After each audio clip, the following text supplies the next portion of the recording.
चले है ना। लास्ट क्लास में बॉन्ड एंगल के कुछ क्वेश्चन हम लोगों ने करे थे, जिसमें फर्स्ट क्वेश्चन में रेगुलर ज्योमेट्री देखा था, सेकंड क्वेश्चन में भी हमने रेगुलर ज्योमेट्री की बात करी थी। अब आते थर्ड क्वेश्चन की तरफ। थर्ड क्वेश्चन आपके सामने यहाँ पर लिखा हुआ है, इसको है ना क्वेश्चन नंबर 3 के नाम से आप लोग कर लेंगे। क्वेश्चन नंबर 3 में लिखा हुआ है, in sulphate ion determine the number of 109.5 degree angles. Question लिख लीजिएगा। In sulphate ion determine the number of 109.5 degree angles. In sulfate ion, determine the number of 109.5 degree angles. In sulfate ion, determine the number of 109.5 degree angles. ठीक है, आपको बताना है sulphate में 109.5 degree के कितने एंगल्स होते हैं, इसके ऊपर यहाँ पर डिस्कशन चल रहा है। तो बेटा सबसे पहले तो यहाँ पर बॉन्ड एंगल का जब भी क्वेश्चन आएगा तो आपको किसके बारे में दे रखा है बेटा, सल्फेट आयन। तो आइए उसी से स्टार्ट करते हैं। सल्फेट आयन जो है, इसका अगर हम लोग स्ट्रक्चर बनाने चले तो सबसे पहले हाइब्रिडाइजेशन निकालना है बेटा। 6 + 2 8, 8 का हाफ किया 4, 4 मतलब कितना आ गया बेटा, sp3। ठीक है, sp3 हाइब्रिडाइजेशन है, और sp3 हाइब्रिडाइजेशन में आप जब चेक करेंगे तो यहाँ पर लोन पेयर की वैल्यू कितनी आ रही है बेटा, 0। ठीक है, अच्छा लोन पेयर 0 आया तो दिमाग में क्या आना चाहिए बेटा, रेगुलर ज्योमेट्री। बट उसका स्ट्रक्चर बना के चेक कर लेते हैं पहले। तो सल्फेट में याद करिए टेट्राहेड्रल बनेगा, 4 ऑक्सीजन है। क्या ये ऑक्सी एनायन है या नहीं है बेटा, है। तो ऑक्सी एनायन में 2 ऑक्सीजन के ऊपर क्या आ जाएगा, नेगेटिव और नेगेटिव। जिन ऑक्सीजन पे नेगेटिव आया वो क्या बनाएगा बेटा, सिंगल बॉन्ड। और जो न्यूट्रल वाले ऑक्सीजन है वो क्या बनाएंगे बेटा, डबल बॉन्ड। अब मुझे बताओ इसमें क्या कोई कितने 3 टाइप के रिपल्शन होते हैं, lone pair, lone pair, loan pair, bond pair, bond pair, bond pair. इसमें कौन सा रिपल्शन है बेटा, केवल बॉन्ड पेयर, बॉन्ड पेयर। क्या चारों बॉन्ड पेयर सेम है या अलग अलग है? ये कहीं पर तो सिंगल बॉन्ड दिख रहा है, कहीं पर डबल बॉन्ड दिख रहा है। मान लीजिए अगर मैं यहाँ पर सिंगल सिंगल के रिपल्शन की बात करता हूँ, यहाँ पर सिंगल डबल के रिपल्शन की बात करता हूँ, यहाँ पर डबल डबल के रिपल्शन की बात करता हूँ। मान लो इस एंगल को बोलता हूँ एक्स, इसको बोलता हूँ वाई, इसको बोलता हूँ जेड। बताइए सबसे बड़ा एंगल कौन होगा, एक्स वाला, क्योंकि डबल बॉन्ड का रिपल्शन ज्यादा होगा। डबल सिंगल का थोड़ा कम और सिंगल सिंगल का सबसे कम रिपल्शन होगा। अब एक बात समझिए, आइडियली ये एंगल सारे कितने के होने थे, 109.5, लेकिन इसका रिपल्शन ज्यादा, तो ये एंगल 109.5 का होगा या उससे ज्यादा का होगा, ज्यादा। अगर ये उससे ज्यादा होगा तो बाकी दोनों को उससे कम का होना ही पड़ेगा, तभी जाके स्ट्रक्चर बन पाएगा। तो मुझे बताइए इसमें 109.5 डिग्री के कितने एंगल्स है बेटा। ऑप्शन आपके सामने 0 नहीं है, आंसर इज 6। ठीक है, अब ध्यान सुने, आपने जो रिपल्शन विपल्शन लगाना था लगा लिया, ठीक है, ऐसा कुछ भी नहीं होता। पहली बात आपको समझना है, जो मैं बता रहा हूं बहुत ध्यान से सुनना है ना। मैंने आपको पहले ही बोला आपके सिलेबस में ऑक्सी एसिड्स और ऑक्सी एनायन सबसे ज्यादा इंपॉर्टेंट टॉपिक है, क्योंकि इसी के स्ट्रक्चर आपको सीखने मेनली। ठीक है, पी पाई डी पाई निकाला था। अभी आप एक बात समझे, ये ऑक्सी एनायन है कि नहीं है बेटा, है। ऑक्सी एनायन में in case of oxy anions, ध्यान सुन लेना इस बात को, ये आगे भी काम आएगी बात, है ना। In case of oxy anions use resonance. आपको यहां पर कॉन्जुगेशन का ध्यान रखना है बेटा। आप देखिए यहां पर है ना, पाई सिग्मा नेगेटिव चार्ज यहां पर आपको दिख रहा है, मतलब यहां पर क्या होगा बेटा, कॉन्जुगेशन होगा। ये पाई बॉन्ड चारों जगह पर क्या होगा बेटा, डीलोकलाइज होगा। अगर आप इसे ऐसे देखोगे कि डबल डबल सिंगल विंगल, ऐसा कुछ भी नहीं होता। इसमें सारे बॉन्ड्स आइडेंटिकल होते हैं, क्योंकि यहाँ पर क्या होने वाला है बेटा, रेजोनेंस होने वाला है। अब रेजोनेंस में क्या होता है, ध्यान सुनिएगा। आपको यहाँ पर क्या दिख रहा है कि सल्फर ऑक्सीजन का बॉन्ड कैसा दिख रहा है, डबल। जितना दो एटम के बीच में जितने बॉन्ड बनते हैं उसका क्या कहलाता है, बॉन्ड ऑर्डर। तो इसका बॉन्ड ऑर्डर कितना दिख रहा है, 2। इसका बॉन्ड ऑर्डर क्या दिख रहा है, 2। इसका क्या दिख रहा है, 1। इसका क्या दिख रहा है, 1। लेकिन बेटा ये पाई बॉन्ड एक जगह टिकेगा नहीं। पाई बॉन्ड क्या होगा बेटा, डीलोकलाइज होगा। कॉन्जुगेशन की, रेजोनेंस की आपने कंडीशंस पढ़ ली होंगी कई सारी, है ना। तो उन कई कंडीशंस में से एक कंडीशन क्या होती है, पाई सिग्मा नेगेटिव चार्ज, या पाई सिग्मा, इसमें लोन पेयर भी है, आप जैसे चाहो वैसे देख लो। तो यहां पर होगा कॉन्जुगेशन होगा, रेजोनेंस होगा, तो आपको क्या निकालना पड़ेगा बेटा, बॉन्ड ऑर्डर।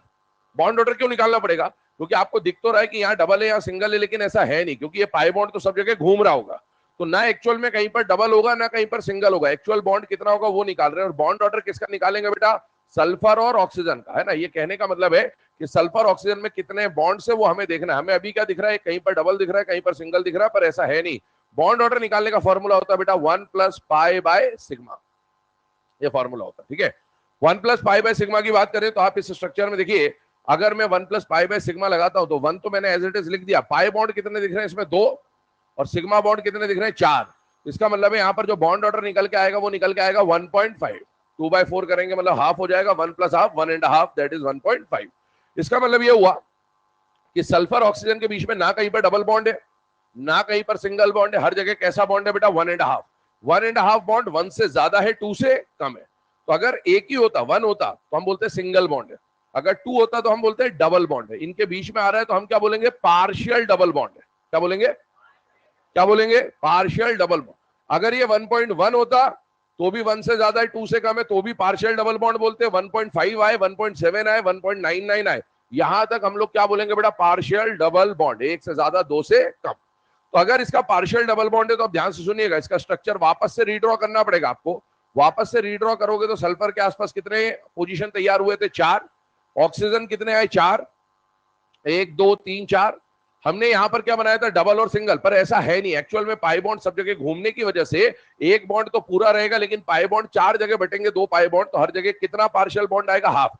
तो यहां पर पार्शियल डबल बॉन्ड को हम कैसे दिखाएंगे, एक बॉन्ड तो पूरा, और जो बॉन्ड पार्शियल है उसको आप डॉटेड लाइन से इस तरह से रिप्रेजेंट करते हैं। तो ये पार्शियल जो डबल बॉन्ड है उसको हमने यहां पर कुछ इस तरह से दिखा दिया, मतलब वो जो पाई बॉन्ड है वो चारों में घूम रहा है। और जब ये पाई बॉन्ड यहां पर है तो नेगेटिव इस पे, लेकिन जब पाई इधर आएगा तो नेगेटिव इस पे आ जाएगा। इसका मतलब सब पे नेगेटिव आएगा, तो सब पे हम एक एक करके नेगेटिव दिखाने के बजाय हम लोग पूरे के ऊपर क्या लगा देते बेटा, 2-।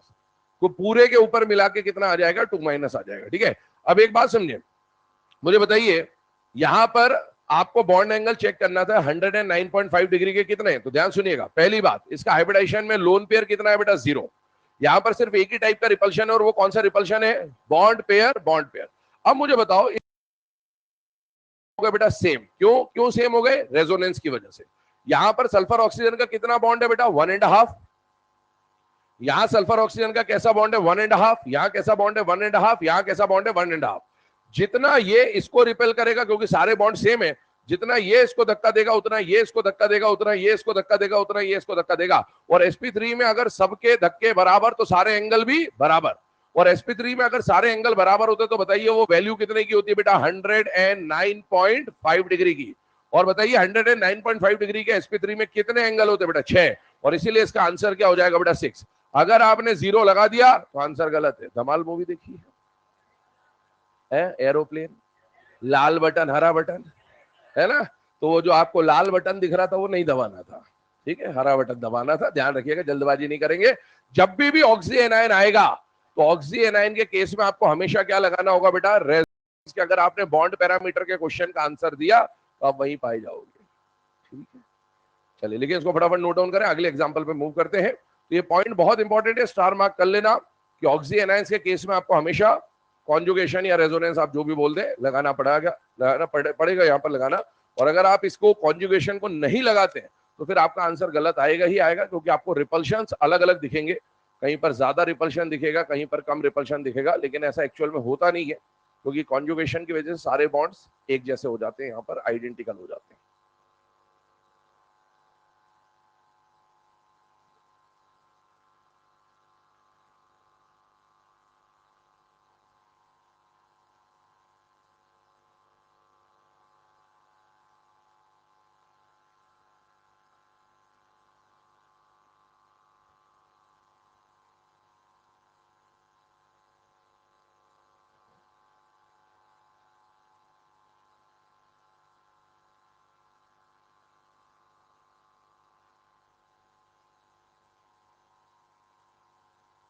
देख लिया भाई सबने, चले आगे बढ़ते हैं अब अगले केस की तरफ।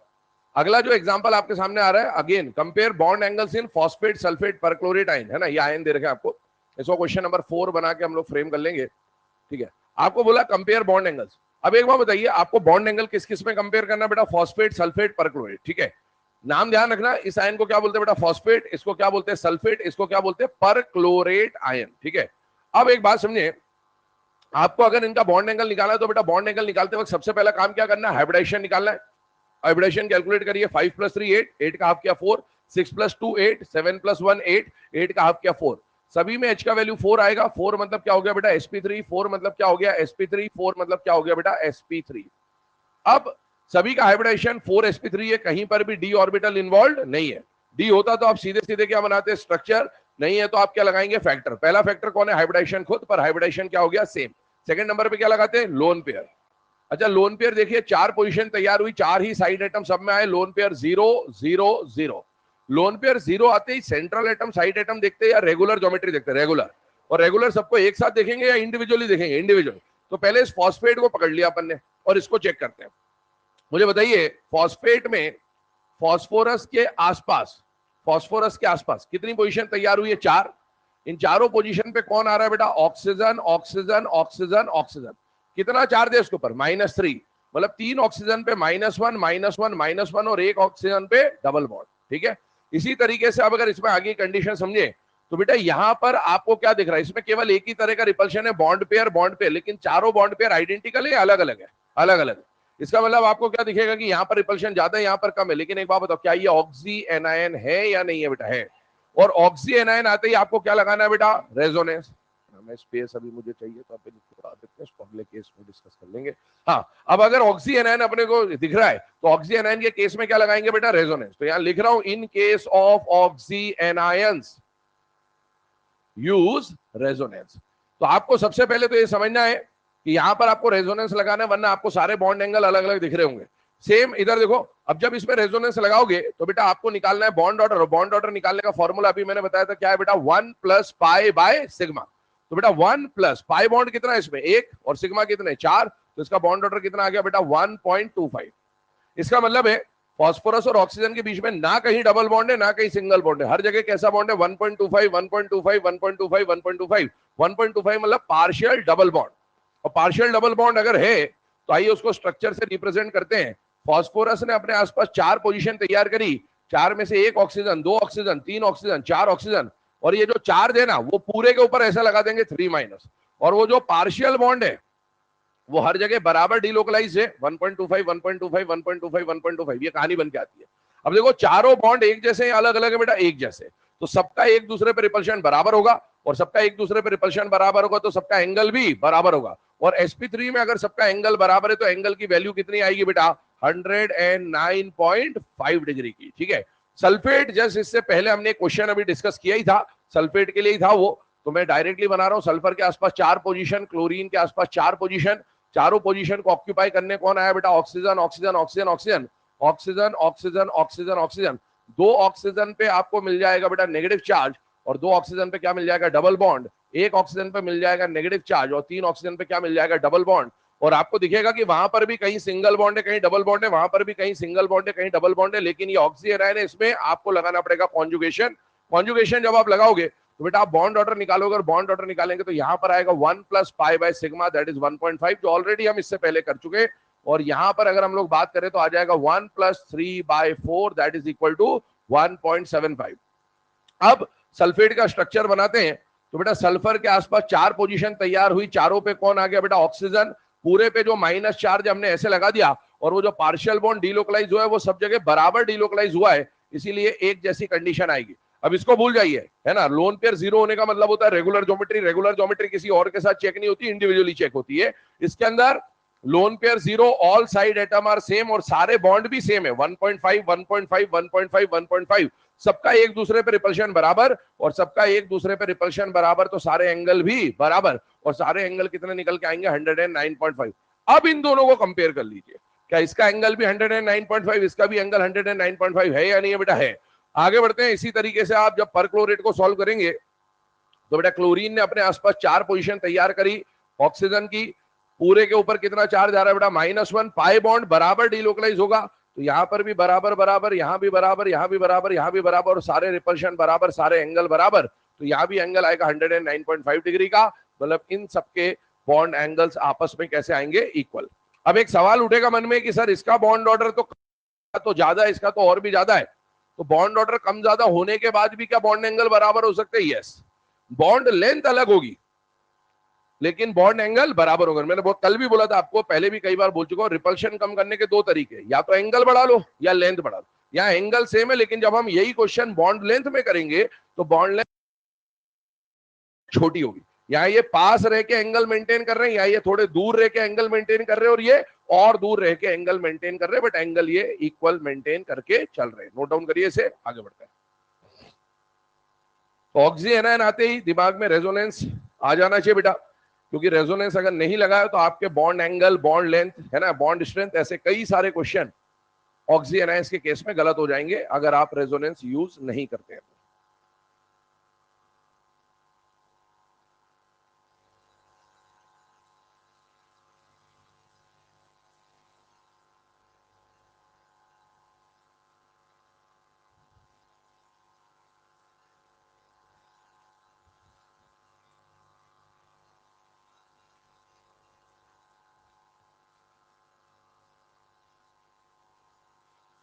11th-12th की नई एनसीईआरटीज आ गई है मार्केट में, है ना, काफी कुछ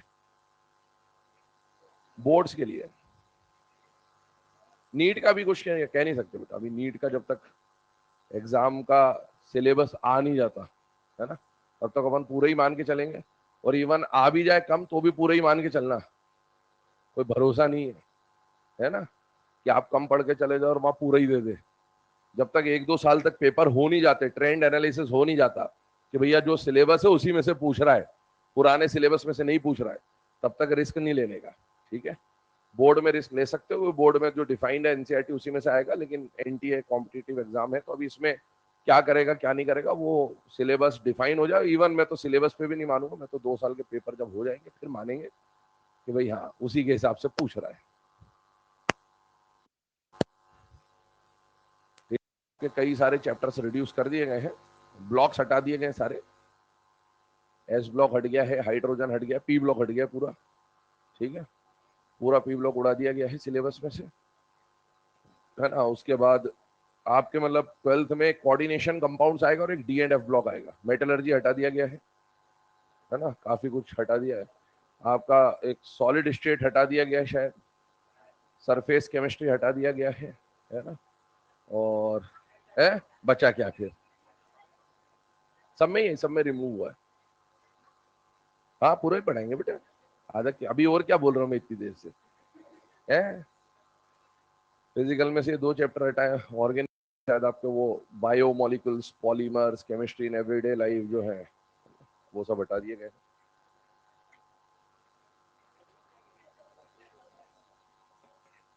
अब देखो क्या होता है, पेपर आने के बाद ही पता चलेगा। तो आप तो रिस्क ना ले, मैं तो आपको तो यही सजेस्ट करूंगा, क्योंकि आप ले जाते आप वो आप हैं वो, ठीक है, एक्सपेरिमेंट आपके साथ ही हो रहा है। अब एक्सपेरिमेंट के रिजल्ट पॉजिटिव आएंगे नेगेटिव आएंगे, वो एक्सपेरिमेंट हो जाने के बाद पता चलेगा, तो इसीलिए रिस्क ना ले इस बार, है ना, कम से कम। चले आगे बढ़ते हैं। ये जो अभी हम लोग क्वेश्चन डिस्कस किया, इसके अलावा अब आते हैं अगले क्वेश्चन पे। यहीं पे वो क्वेश्चन लिखा हुआ है तो मैं इसको उड़ा देता हूं सबको। आइए, यहां पर क्वेश्चन आपके सामने है NO2 प्लस, NO2 और NO2 माइनस। ठीक है, इसके ऊपर डिस्कशन करेंगे। क्वेश्चन नंबर कौन सा ये 5 है ना, 4 हो चुके हैं तो 5 पे हम लोग बात करते हैं। आइए यहां पर मैं लिख देता हूं इसको, स्पेस चाहिए रहेगा मुझे। तो NO2 प्लस, NO2 और NO2 माइनस, आपको बोला गया इसका बॉन्ड एंगल कंपेयर करना है। ध्यान सुनिएगा, ध्यान समझिएगा। सबसे पहले बॉन्ड एंगल का क्वेश्चन आते ही आपको पहला काम क्या करना है बेटा, हाइब्रिडाइजेशन निकालना है। चलिए इसका हाइब्रिडाइजेशन निकाल के बताइए क्या आएगा, कैलकुलेट करिए। एच का वैल्यू क्या आएगा, एच का वैल्यू क्या आएगा, देख लो आराम से, ये तो कुछ नहीं होना जीवन में, ठीक है। हाँ, एच अगर नहीं निकाल पा रहे हैं कुछ ना होगा फिर जीवन में, ठीक। यहां पर बताइए एच का वैल्यू क्या आएगा, एग्जैक्ट वैल्यू क्या आ रहा है 2.5। 2.5 आने का मतलब क्या, ये ऑड इलेक्ट्रॉन स्पीशीज है, और ऑड इलेक्ट्रॉन स्पीशीज या तो लोअर पे या हायर पे, और वो डिसाइड किससे होता है, साइड एटम के ईएन से। क्या साइड एटम का ईएन ज्यादा है या कम है, ज्यादा, तो आप इसको हायर वैल्यू पे राउंड ऑफ करोगे, और 2.5 का हायर वैल्यू क्या आएगा 3, और 3 का मतलब क्या हो गया sp2, और इसका जब आप h का वैल्यू निकालोगे 3 ही आएगा, और 3 का मतलब है sp2। क्या कहीं पर डी और या फैक्टर से, और फिर से बोल रहा हूं फैक्टर से सॉल्व करते वक्त ऐसा नहीं कि आप स्ट्रक्चर नहीं बना सकते, बना सकते हो स्ट्रक्चर, लेकिन वो जो फैक्टर बताए गए 4-5 उनको उसी सीक्वेंस में अप्लाई करना है। ठीक है, स्ट्रक्चर हम इसलिए बना रहे क्योंकि इनके स्ट्रक्चर्स भी अगर एग्जाम में पूछे जाए तो हमें स्ट्रक्चर्स भी आने चाहिए। आइए अगर बात करें बेटा यहाँ पर, तो हाइब्रिडाइजेशन से सॉल्व होगा। क्या सबका हाइब्रिडाइजेशन सेम है, अलग अलग है, अलग अलग है। तो पहले तो हाइब्रिडाइजेशन के बेसिस पे कुछ सेपरेशन हो जाएगा, जिसका हाइब्रिडाइजेशन कम उसका बॉन्ड एंगल सबसे ज्यादा। तो इसमें सबसे ज्यादा बॉन्ड एंगल किसका आएगा बेटा, NO2 प्लस का, ये तो अलग हो गया। और बाकी दोनों का हाइब्रिडाइजेशन क्या दिख रहा है, सेम। पहले NO2 का स्ट्रक्चर बना ले तो बेटा sp हाइब्रिडाइजेशन है, मतलब लीनियर बनेगा, ये स्ट्रक्चर बन के आता है NO2 प्लस का। आपको दिखेगा सर नाइट्रोजन यहाँ पर 4 बॉन्ड बनाते हुए दिख रहा है, और चारों बॉन्ड कैसे बेटा, कोवेलेंट, जबकि नाइट्रोजन तो 3 कोवेलेंट और 1 कोऑर्डिनेट बनाता है। तो सर ये क्या चमत्कार कर दिया आपने, ठीक है, तो ये सही है। क्यों, क्योंकि यहाँ पर नाइट्रोजन न्यूट्रल नहीं है, नाइट्रोजन न्यूट्रल नाइट्रोजन के लिए होता है। नाइट्रोजन पे जब प्लस आएगा, मैं पहले भी एक बार बोल चुका हूं, वो कार्बन की तरह काम करने लगता है। और कार्बन क्या 4 कोवेलेंट बॉन्ड बना सकता है कि नहीं बना सकता, बना सकता है। याद रखिएगा वो जो स्टेटमेंट लिखा था वो चार्ज्ड न्यूट्रल नाइट्रोजन के लिए था या न्यूट्रल नाइट्रोजन के लिए था, न्यूट्रल नाइट्रोजन के लिए था। तो इसका तो स्ट्रक्चर हो गया 180 डिग्री का बॉन्ड एंगल हो गया। कई बार ध्यान सुनना, कई बार एग्जाम में ये क्वेश्चन आ चुका है। मतलब ये डायरेक्ट ऑर्डर नहीं आता है, नाइट्रोजन के 4 आयंस देगा, 1 2 3 और एक नाइट्रेट, और पूछेगा हाईएस्ट बॉन्ड एंगल किसका है। हाईएस्ट बॉन्ड एंगल किसका होता है बेटा, NO2 प्लस का, क्योंकि इसका हाइब्रिडाइजेशन sp होगा, बाकी सबका sp2 या sp3 होगा। ऐसी कहानी बनती है। आइए इस पे आते हैं। NO2 का स्ट्रक्चर बनाते हैं। नाइट्रोजन ने अपने आसपास बॉन्ड बनाने की कितनी पोजीशन तैयार करी, 3। यहां पर भी नाइट्रोजन ने अपने आसपास बॉन्ड बनाने की कितनी पोजीशन तैयार करी, 3। साइड एटम कितने आए, 2। साइड एटम कितने आए, 2। इसका मतलब यह हुआ कि यहां पर एक जगह पर कौन आएगा बेटा, लोन पेयर, और यहां पर भी एक जगह पर कौन आएगा बेटा, लोन पेयर। ये बात बताओ, यहां पर जो लोन पेयर आने वाला है उसकी कहानी समझिएगा। यहां पर जो लोन पेयर आने वाला है वो आधा आने वाला है या पूरा आने वाला है, आधा। ऑड इलेक्ट्रॉन वाला लोन पेयर आता है यहां पर, और यहां पर जो लोन पेयर आएगा वो कैसा आएगा, पूरा। अच्छा मुझे बताओ, ऑक्सीजन जब आता है तो सिंगल बॉन्ड बनाता है कि डबल बॉन्ड बनाता है, डबल। क्या यहां भी डबल बना दूं क्या, ये कोऑर्डिनेट है, 134 डिग्री बॉन्ड एंगल, पढ़ चुके हैं इसको अपन पहले। और यहां पर ये ऑक्सीजन आयन है, तो यहां पर एक ऑक्सीजन डबल बॉन्ड और एक ऑक्सीजन नेगेटिव चार्ज वाला क्या बनाएगा, सिंगल बॉन्ड। ये स्ट्रक्चर बन के आता है इसका। अब मुझे बताओ, यहां पर पहले इसको तो हमने हाइब्रिडाइजेशन के बेसिस पे अलग करा, इन दोनों का हाइब्रिडाइजेशन क्या है, सेम। हाइब्रिडाइजेशन सेम होने के बाद सेकंड नंबर पे कौन सा फैक्टर लगाते हो, लोन पेयर। क्या लोन पेयर बराबर है या अलग अलग है, अलग है। देखने के लिए एक एक है, लेकिन एक्चुअल में एक है नहीं, एक जगह आधा और एक जगह पूरा लोन पेयर है। अब मुझे बताओ, ये लोन पेयर क्या करेगा, इसको धक्का देगा कि नहीं देगा, देगा। और ये भी धक्का देगा कि नहीं देगा, देगा। बताओ दोनों में से ज्यादा ये कौन सा रिपल्शन लग रहा है, loan pair bond pair repulsion. ये भी कौन सा रिपल्शन है बेटा, loan pair bond pair repulsion. क्या आप बता सकते हो कि दोनों में से पहला या दूसरा कौन सा लोन पेयर ज्यादा रिपल्शन मारेगा, दूसरा वाला। जब ज्यादा रिपल्शन मारेगा तो ये बॉन्ड पास आएंगे कि दूर जाएंगे, पास आएंगे।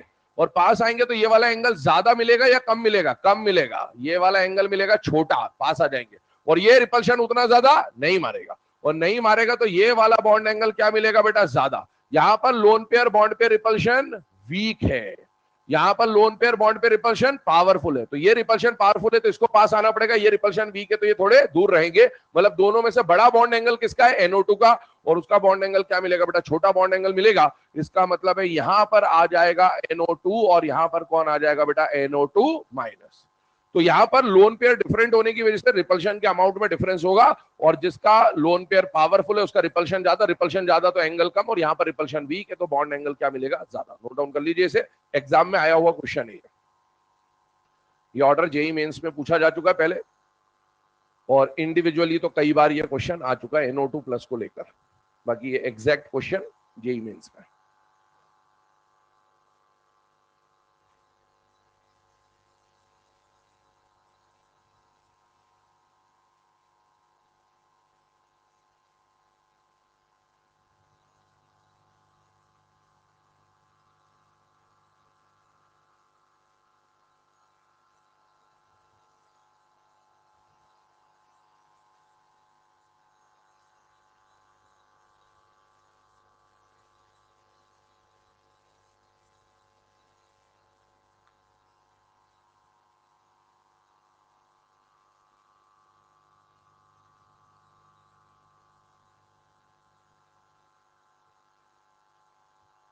कर लिया नोट डाउन बेटा, चलिए अब आगे बढ़ते हैं इसमें। अब क्या है उसमें, लिख ले इतनी देर में, क्या लिख रहे हो, फटाफट लिखो जल्दी, डायग्राम बना लो। बाकी ऊपर जो ऑर्डर लिखा उसको डिक्रीज कर देना, मुझे कोई आंसर है। चलिए ना, अब इसमें आगे बढ़ते हैं अगले केस की तरफ। अगले कुछ क्वेश्चंस हम लोग यहाँ पर डिस्कस कर रहे हैं। आपके सामने लिखा गया बेटा नेक्स्ट नंबर पे, ये कौन सा क्वेश्चन नंबर 6 बन रहा है। तो चलिए क्वेश्चन नंबर 6 की बात करें तो आपको दिया OCl2 ClO2 और ClO2 माइनस, और इसमें बोला गया आपको बॉन्ड एंगल कंपेयर करना है। ठीक है, मैं इसको ब्लैंक स्लाइड पे ले ले रहा हूं। OCl2 ClO2 और ClO2 माइनस 1, आपको बोला इसका बॉन्ड एंगल कंपेयर करना है बेटा। ठीक है, अगर इसका बॉन्ड एंगल कंपेयर करना है तो सबसे पहले कंडीशन समझिएगा, आपको सबसे पहले क्या निकालना पड़ेगा बेटा, हाइब्रिडाइजेशन। हाइब्रिडाइजेशन निकाला तो बताइए, इसका हाइब्रिडाइजेशन 6 + 2 8, 8 का हाफ किया 4, 4 मतलब क्या हो गया बेटा, sp3। यहां पर इसका हाइब्रिडाइजेशन निकालेंगे, बताइए क्या आ रहा है, 7 + 0 डिवाइड बाई 2 कितना आएगा, 3.5। क्या ये ऑड इलेक्ट्रॉन है या नहीं है, ऑड इलेक्ट्रॉन है तो क्या करना पड़ेगा, राउंड ऑफ करना पड़ेगा, या तो लोअर पे या हायर पे। क्या होगा, साइड आइटम देखेंगे, साइड आइटम का ये ज्यादा, किस पे राउंड ऑफ करेंगे, लोअर पे हायर पे, हायर पे। बताइए एच का वैल्यू क्या आएगा,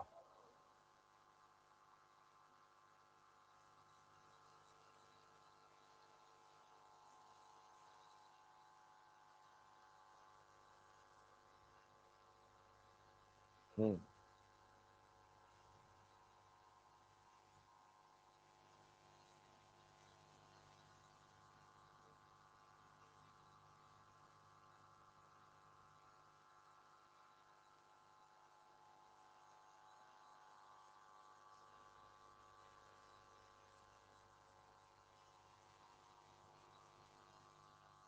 पता है तो पता है, वरना आंसर की के बाद पता चल जाएगा। ठीक है, तो ये आपको यहां पर आप h इक्वल टू जैसे ही 4 करोगे आपका आंसर गलत हो गया। ठीक है, यहां पर इसका h का वैल्यू क्या आता है 3, कॉपी में पीछे लिखा हुआ है, आप जब ये लिख रहे होंगे क्वेश्चन वापस से ऊपर ये बात मेंशन करेंगे ताकि दूसरी बार आपके पढ़ने में आ जाइए। ठीक है, अब आप बताओ इनमें से चारों का तीनों का जो हाइब्रिडाइजेशन है कहीं पर भी डी ऑर्बिटल आ रहा है या नहीं आ रहा? बेटा नहीं आ रहा। डी नहीं आ रहा तो आप किससे सॉल्व करेंगे? फैक्टर से। पहला फैक्टर कौन है? हाइब्रिडाइजेशन। हाइब्रिडाइजेशन सबका सेम है अलग अलग है? अलग है। हाइब्रिडाइजेशन अलग है, जिसका एच का वैल्यू कम उसका बॉन्ड एंगल सबसे ज्यादा। इसका मतलब हुआ इन तीनों में से एक केस अलग ही सेपरेट हो गया और वो है ClO2 कि ClO2 तो बॉन्ड एंगल में कहां चला जाएगा बेटा? मैक्सिमम पे। अब बचे हुए दो को देखते हैं, इन दोनों का हाइब्रिडाइजेशन क्या है बेटा? सेम। तो हाइब्रिडाइजेशन के बाद क्या देखना होता है? लोन पेयर वोन पेयर। तो आइए उसके लिए मैं स्ट्रक्चर भी बना देता हूं ताकि स्ट्रक्चर भी हमें दिखेगा। ऑक्सीजन ने अपने आसपास कितनी पोजीशन तैयार करी? 4। अब ये जो 4 पोजीशन तैयार होगी ना, वैसे तो ये टेट्राहेड्रल होती है, लेकिन अपन इसको है ना बोर्ड पे कई बार ऐसे दिखा देंगे, ये 4 पोजीशन वाटर का शेप बनाते कई बार, तो ऑक्सीजन के साथ एच एच और 2 लोन पेयर अपन ऐसे लगाते, तो अपन ऐसा दिखा रहे, इसको भी आप टेट्राहेड्रल अज्यूम कर लीजिए, है ना। अब यहां पर एक सीएल इधर है, एक सीएल इधर है, और 2 बची हुई पोजीशन पे कौन आ जाएंगे बेटा? Lone pair. मुझे बताइए इसका स्ट्रक्चर बनाएंगे। क्लोरीन ने कितनी पोजीशन तैयार करी? 1 2 3 4। 4 में से 2 पोजीशन पे कौन आ गए? ऑक्सीजन। क्या ये ऑक्सी एनायन है या नहीं है बेटा? है। ऑक्सी एनायन में एक ऑक्सीजन पे नेगेटिव, दूसरा ऑक्सीजन क्या बना रहा होगा? डबल बॉन्ड, और बची हुई 2 पोजीशन पे कौन आ जाएंगे? Lone pair. अब मुझे बताओ हाइब्रिडाइजेशन सेम है, सेकंड फैक्टर क्या देखते हैं बेटा? Lone pair. लोन पेयर 2 यहां पर भी है, 2 यहां पर भी है, तो लोन पेयर भी क्या हो गए? बराबर। अच्छा, हाइब्रिडाइजेशन सेम, लोन पेयर है और बराबर है, तो बताइए मैं रेगुलर ज्योमेट्री देखूंगा या सेंट्रल एटम साइड एटम पे जाऊंगा? Central atom side atom. लेकिन क्या लोन पेयर के बाद अगला फैक्टर बॉन्ड पेयर रिपल्शन होता है कि नहीं होता? होता है। सेंट्रल एटम पहले देखते हैं या बॉन्ड पेयर रिपल्शन पहले देखते हैं? बॉन्ड पेयर रिपल्शन पहले देखते हैं। तो अभी सेंट्रल एटम नहीं देखोगे, पहले क्या देखोगे? Bond pair repulsion. मुझे बताइए यहां पर जो बॉन्ड पेयर आपको दिख रहा है, ये सिंगल बॉन्ड है या नहीं है बेटा? है। Single bond repulsion. और यहां पर जो बॉन्ड पेयर दिख रहा है, ये कैसा दिख रहा है बेटा? Single bond and multiple bond. Resonance लगा दो तो मल्टीपल बॉन्ड हो जाएगा, आंसर वही आएगा, परेशान ना होना। ठीक है, तो आइए यहां पर सिंगल बॉन्ड रिपल्शन है, यहां पर single bond multiple bond resonance या कॉन्जुगेशन लगाओगे तो यहां भी पार्शियल डबल बॉन्ड आएगा, यहां भी पार्शियल डबल बॉन्ड आएगा, तब आप इसको मल्टीपल बॉन्ड रिपल्शन बोल दोगे। इसके मुकाबले ये भी बड़ा और मल्टीपल बॉन्ड भी बड़ा ही होता है, कोई परेशानी नहीं है। तो आइए यहां पर अगर हम लोग बात करें तो यहाँ सिंगल बॉन्ड रिपल्शन है, ये रिपल्शन कैसा होगा बेटा? वीक। और ये वाला रिपल्शन क्या होगा बेटा? स्ट्रॉन्ग। तो मुझे बताइए यहां पर कौन सा एंगल, यहां पर बॉन्ड पेयर का रिपल्शन कमजोर है, तो ये बॉन्ड पेयर पास रह सकते हैं, लेकिन यहाँ बॉन्ड पेयर एक दूसरे को ज्यादा रिपेल कर रहे हैं, तो ये वाला एंगल क्या मिलेगा? ज्यादा। तो ये वाला बॉन्ड एंगल रहेगा ज्यादा और ये वाला बॉन्ड एंगल क्या रहेगा बेटा? कम। इसका मतलब ये हुआ कि सबसे ज्यादा तो हो गया ClO2, और इन दोनों में से सबसे कम कौन है बेटा? OCl2, और उससे ज्यादा कौन हो जाएगा बेटा? ClO2 minus. नोट डाउन करिए इस केस को, अगेन जेई मेंस में पूछा जा चुका क्वेश्चन है बेटा ये।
क्लियर? नोट डाउन बेटे, फटाफट लिखो।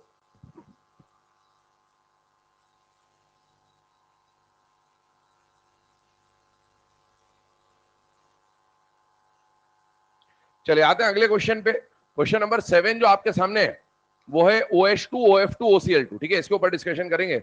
7th नंबर पे आपको मिल रहा है बेटा H2O OF2 और OCl2, और इसके अंदर आपसे पूछा गया कि बॉन्ड एंगल आपको क्या करना है बेटा, कंपेयर करना है। ध्यान सुनिएगा, ध्यान समझिएगा। H2O OF2 OCl2 के अंदर क्या कंडीशन बन के आती है? सबसे पहले बॉन्ड एंगल का क्वेश्चन आता है, आपको क्या निकालना है बेटा, हाइब्रिडेशन। तो आप हाइब्रिडेशन निकालेंगे तो इन सबके H का वैल्यू कितना आएगा बेटा, 4, क्योंकि सभी का सेंट्रल एटम कौन है बेटा, ऑक्सीजन। तो sp3 sp3 sp3। ध्यान सुन लेना, कई बार ऐसा होगा जैसे यहां पर H2O OF2 OCl2 दिया है ना, कई बार आपको किसी एटम के ऊपर ऐसा कैप लगा के दे देगा, है ना, वेक्टर्स में आप पढ़ते हैं ऐसा कैप, ठीक है ना। तो ये कैप लगा के देने का मतलब यहां पर क्या होता है कि इसको सेंट्रल एटम की तरह ट्रीट करना है आपको। किसकी तरह ट्रीट करना है, सेंट्रल एटम। कभी ऐसा कैप लगा दे मतलब आप किसके बारे में बात कर रहे हैं, सेंट्रल एटम। तो अगर लगा के दे तो भी समझ में आना चाहिए, नहीं लगा के दे तो ऑक्सीजन दिख ही रहा है अपने को कि सेंट्रल एटम है। बेटा H का वैल्यू 4 आया, डी ऑर्बिटल नहीं है, मतलब आप फैक्टर से सॉल्व करेंगे। फैक्टर में पहला फैक्टर तो हाइब्रिडेशन हुआ, दूसरा फैक्टर क्या होता है, लोन पेयर। और लोन पेयर से पहले अपन स्ट्रक्चर बना ही लेते हैं ताकि अपने स्ट्रक्चर्स की भी प्रैक्टिस हो जाएगी। ऑक्सीजन ने हर जगह अपने आसपास कितनी पोजीशन तैयार करी है, 4 पोजीशन जो तैयार करी है, उनमें से 2 जगह पर इधर हाइड्रोजन आ गया, 2 जगह पर इधर फ्लोरीन आ गया, और यहां पर 2 जगहों पर कौन आ जाएगा बेटा, क्लोरीन, और बाकी 2 जगह कौन ऑक्यूपाई कर लेगा, लोन पेयर। ये sp3 है तीनों। अब मुझे बताओ, हाइब्रिडेशन सेम है, लोन पेयर की अगर मैं बात करूं तो यहां भी 2 लोन पेयर है, यहां भी 2 लोन पेयर है, यहां भी 2 लोन पेयर है। हाइब्रिडेशन सेम, लोन पेयर है और बराबर है। क्या मैं रेगुलर ज्योमेट्री देख सकता हूं क्या, नहीं, क्योंकि रेगुलर ज्योमेट्री के लिए लोन पेयर शुड बी 0। अब मुझे क्या देखना है, bond pair repulsion. Single bond repulsion है, सिंगल बॉन्ड है, सिंगल बॉन्ड है, रिपल्शन क्या हो गया, सेम। अब क्या देखूंगा, सेंट्रल एटम भी सेम। अब क्या देखूंगा, साइड एटम में कल बताया था अगर फ्लोरीन आता है तो आपको En लगाना होगा, और अगर साइड एटम में फ्लोरीन है मतलब उसका En ज्यादा और En ज्यादा है तो बॉन्ड एंगल में सबसे पीछे रख दें इसको। और बाकी जो 2 हैं उसको किससे सॉल्व करोगे, साइज से। बताइए, हाइड्रोजन छोटू या बड़ू छोटू, और क्लोरीन बड़ू। अब ये जब धक्का देगा तो ये पास आ सकते हैं, लेकिन ये जब धक्का देगा तो ये पास नहीं आ सकते। इसका मतलब ये वाला एंगल छोटा होगा और ये वाला एंगल बड़ा होगा, और ये सबसे पीछे क्यों गया, ड्यू टू En। एक और क्वेश्चन बता रहा हूं ऐसे ही, वो भी नोट कर ले, पहले एक साथ लिख लेना, ठीक है ना। इधर देख ले, 8th नंबर पे हम लोग क्वेश्चन ले रहे हैं। क्वेश्चन क्या है, ध्यान से देखिएगा। H2O दिया, CH3OH दिया, और CH3O CH3 दिया है ना। आपका ऑर्गेनिक केमिस्ट्री से डील करता हुआ ये क्वेश्चन है। वाटर, एल्कोहल और फिनॉल विनॉल है ना, ये इस तरह से एल्कोहल, ईथर वीथर के अंदर ये पॉइंट आपको दे रखा है एनसीईआरटी में। आइए वाटर की बात करें, एल्कोहल की बात करें और डाइमिथाइल ईथर की बात करें। अगर यहां पर आप देखिए हाइब्रिडेशन निकालोगे तो H का वैल्यू आएगा 4 मतलब क्या आ गया बेटा, sp3। इसमें भी H का वैल्यू 4 आएगा, sp3, और इसमें भी H का वैल्यू 4 आएगा, sp3। अब सवाल ये उठता है कि सर इसका हाइब्रिडेशन तो हमने निकाल लिया, इसका हाइब्रिडेशन 4 कैसे आ रहा है, ये समझिए एक बार। सेंट्रल एटम कौन है इनमें, ऑक्सीजन। ऑक्सीजन के वैलेंस शेल में कितने इलेक्ट्रॉन होते हैं, 6। अब साइड एटम इसमें कौन है, एक तो हाइड्रोजन और एक पूरा मिथाइल ग्रुप है, CH3 मिथाइल ग्रुप। तो ऑक्सीजन से एक हाइड्रोजन सिंगल बॉन्ड बनाएगा, और एल्काइल ग्रुप मोनोवैलेंट होता है कि नहीं होता, होता है, वो भी सिंगल बॉन्ड बनाता है। तो ये ऑक्सीजन के 6, ये भी मोनोवैलेंट साइड ग्रुप है, और ये भी मोनोवैलेंट साइड एटम है। तो 6 + 2 8, 8 का हाफ किया 4, 6। ये भी मोनोवैलेंट, ये भी मोनोवैलेंट, तो 6 + 2 8, 8 का हाफ किया 4। इन सबके अंदर अगर हम देखें तो 2 लोन पेयर आने वाले हैं। मैं स्ट्रक्चर भी बना देता हूं ताकि स्ट्रक्चर भी क्लियर रहे आपको। ये ऑक्सीजन के पास इस तरह की कंडीशन आ जाएगी बेटा, यहां पर ऑक्सीजन के पास एक तरफ तो CH3 ग्रुप है, एक तरफ हाइड्रोजन है, और ये आ गया, ये बन गया CH3OH। और ऐसे ही जब अपन CH3O CH3 बनाएंगे तो यहां पर CH3 और यहां पर कौन आ जाएगा बेटा, लोन पेयर और लोन पेयर। अब मुझे बताओ, यहां पर हाइब्रिडेशन सेम, डी ऑर्बिटल नहीं है, मतलब आप फैक्टर से सॉल्व कर रहे हैं, स्ट्रक्चर से सॉल्व नहीं कर रहे। तो फैक्टर में पहला फैक्टर हाइब्रिडेशन, दूसरा फैक्टर लोन पेयर है और बराबर है। फिर क्या देखोगे, बॉन्ड पेयर, सिंगल बॉन्ड। फिर क्या देखते हैं, सेंट्रल एटम सेम है। फिर क्या देखते हैं, साइड एटम में कहीं पर फ्लोरीन है क्या, नहीं। फ्लोरीन होता तो En, फ्लोरीन के अलावा कोई भी आए तो साइज, छोटू बड़ू। अब बताइए, लोन पेयर जब ऊपर से धक्का दे रहा है तो सबसे पास आते हुए कौन दिख रहे हैं आपको, हाइड्रोजन। तो यहां पर ये जब धक्का देगा तो ये पास आ जाएंगे, क्योंकि इनके साइज छोटे, तो ये भी पास आ सकते हैं। तो इसका बॉन्ड एंगल सबसे कम, ये उतने पास नहीं आएंगे, और ये तो बिल्कुल भी नजदीक आना पसंद नहीं करेंगे, उल्टा ये तो उसी लोन पेयर को धक्का मार देंगे। तो यहां पर आपको मिल जाएगा सबसे ज्यादा बॉन्ड एंगल किसका मिलेगा बेटा, CH3O CH3 का। एक बात ध्यान सुनिएगा, कायदे से मुझे बताइए ये वाला जो एंगल है CH3O CH3 का, sp3 हाइब्रिडाइजेशन का आइडियल बॉन्ड एंगल कितना होता है बेटा, 109.5। उसके बाद उसमें लोन पेयर आ गया, तो लोन पेयर जब रिपल्शन करता है तो बॉन्ड एंगल 109.5 से कम हो जाना चाहिए। ये वाला जो बॉन्ड एंगल है ना, ये आपको मिलता है 111 डिग्री का। कितना मिलता है, 111 डिग्री। एनसीईआरटी में गिवन है ना, ऑर्गेनिक के अंदर 111 डिग्री 110.7 है, मतलब 110 111 दोनों में से कुछ भी वैल्यू आपको दे सकता है। तो ये 111 डिग्री। अब इसके पीछे आपसे रीजन पूछा जा सकता है कि ये 111 डिग्री क्यों है, तो उसका रीजन क्या है कि ये दोनों ग्रुप कैसे बेटा, बल्कि ग्रुप है, इनका स्टेरिक क्राउडिंग ज्यादा है। एक्चुअल में आपको सिर्फ CH3 दिख रहा है, CH3 को जब आप ब्रांच को ओपन करोगे तो HHH और HHH है, तो जब लोन पेयर धक्का देगा तो उल्टा ये इतने बल्कि है कि ये उसी लोन पेयर को क्या कर देंगे बेटा, धक्का दे देंगे। वैसे ये जो 111 है आपके लेवल पे हम इसको बल्की ग्रुप से समझाते हैं, वैसे इसमें एक थ्योरी लगती है, एक आप पढ़ते हैं BSEPR और एक होती है NBEPR, non bonding electron pair repulsion theory, ठीक है ना। तो ये थ्योरी लगती है, बट अपन इस थ्योरी पे जा नहीं रहे क्योंकि आपके सिलेबस में ये मेंशन नहीं है, तो अपन इसको सिर्फ और सिर्फ किससे समझ रहे हैं बेटा, बल्कि ग्रुप से समझ रहे हैं कि बल्कि ग्रुप एक दूसरे को क्या कर देंगे, रिपेल कर देंगे, और इसीलिए ये एंगल कितने का देखने को मिलेगा आपको, 111। इसकी वैल्यू आपको याद रखनी है। जब नीट वीट नहीं होता था, स्टेट के अलग अलग एग्जाम्स होते थे, तो एक स्टेट के एग्जाम में ये एंगल पूछा जा चुका, और ये एनसीईआरटी के अंदर है, तो हो सकता है आगे भी पूछा जाए, इसलिए इस एंगल को याद रखेंगे 111 डिग्री। नोट डाउन करिए इन दोनों को फटाफट, 1 मिनट का समय है, समय शुरू होता है अब।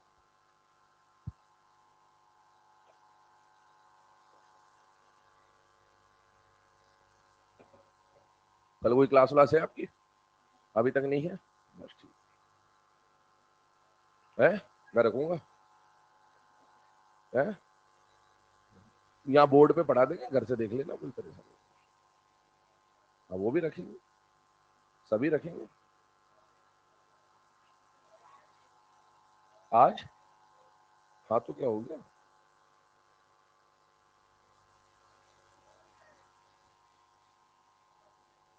ये जो आप छुट्टियां देख रहे हो क्षणिक मोह माया है, इसके चक्कर में बाद में पछतावा होगा काफी।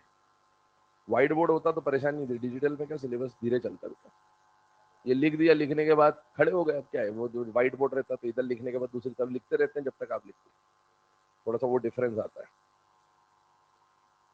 नहीं लगेगा बेटा, वो है ना कैमरा,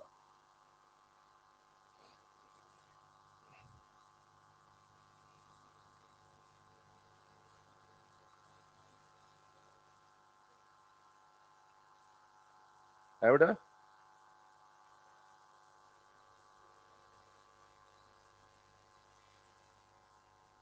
व्हाइट बोर्ड होता है तो PDF नहीं मिलता ना, तुम नहीं ना, कुछ और रहते ना।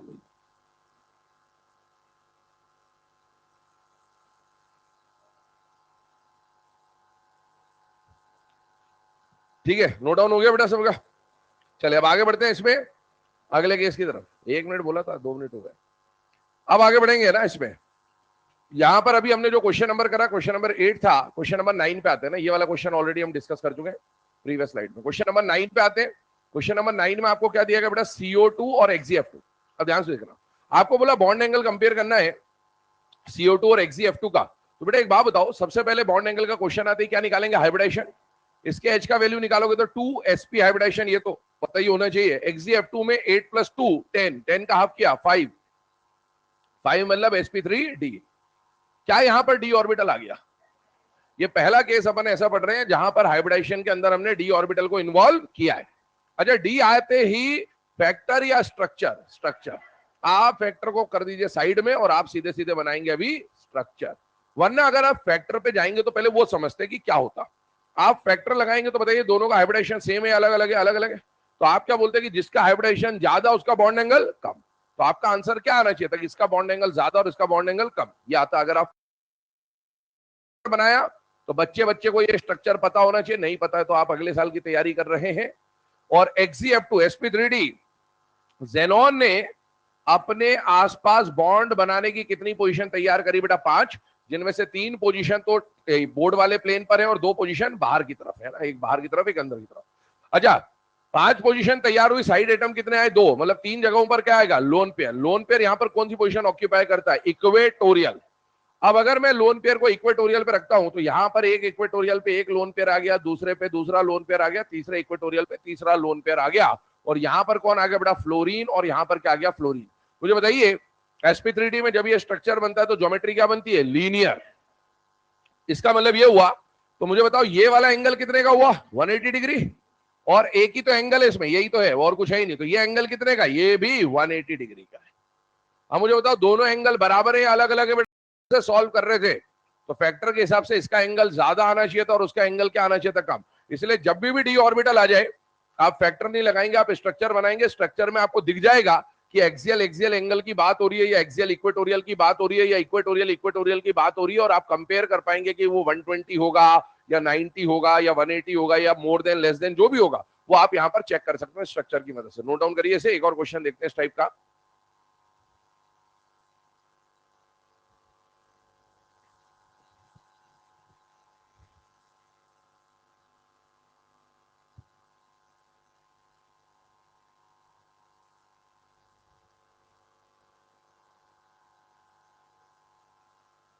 कर लिया नोट डाउन?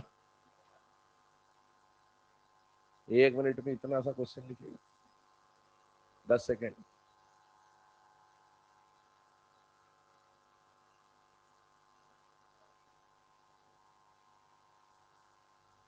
चले आते हैं अगले क्वेश्चन की तरफ। नेक्स्ट क्वेश्चन आपके सामने again, compare bond angle CO2 और SF4 दिया हुआ है, ठीक है। सबसे पहले बॉन्ड एंगल का क्वेश्चन आता है, क्या करेंगे बेटा? हाइब्रिडाइजेशन निकालेंगे। इसका H का वैल्यू 2 आ जाता है, दैट इज SP, और इसका H का वैल्यू आ जाता है 5, दैट इज sp3d। अब मुझे बताइए अगेन, क्या हाइब्रिडाइजेशन में डी ऑर्बिटल इन्वॉल्व हो गया कि नहीं हो गया बेटा? हो गया। डी ऑर्बिटल आते ही आपको फैक्टर लगाना है या स्ट्रक्चर से सॉल्व करना है? स्ट्रक्चर से। CO2 का स्ट्रक्चर बनाएंगे, बच्चे बच्चे को मालूम है ये स्ट्रक्चर कितने एंगल का आएगा बेटा? 180 डिग्री। अच्छा, SF4 बनाते हैं। याद करिए, पोजीशन तैयार हुई है, 5 साइड एटम आए 4। क्या याद आ रहा है SF4 का स्ट्रक्चर क्या बनता है? ये सीसॉ। क्या बनेगा ये? सीसॉ। बेटे यहां पर आएगा एक लोन पेयर, और ये कुछ इस तरह से बेंड हो जाएगा, ये इस तरह से बेंड हो जाएगा, यहां आएगा फ्लोरीन, यहां आएगा फ्लोरीन, यहां आएगा फ्लोरीन, यहां आएगा फ्लोरीन। सीसॉ के और नाम बताइए क्या क्या थे? फोल्डेड स्क्वायर, और क्या था?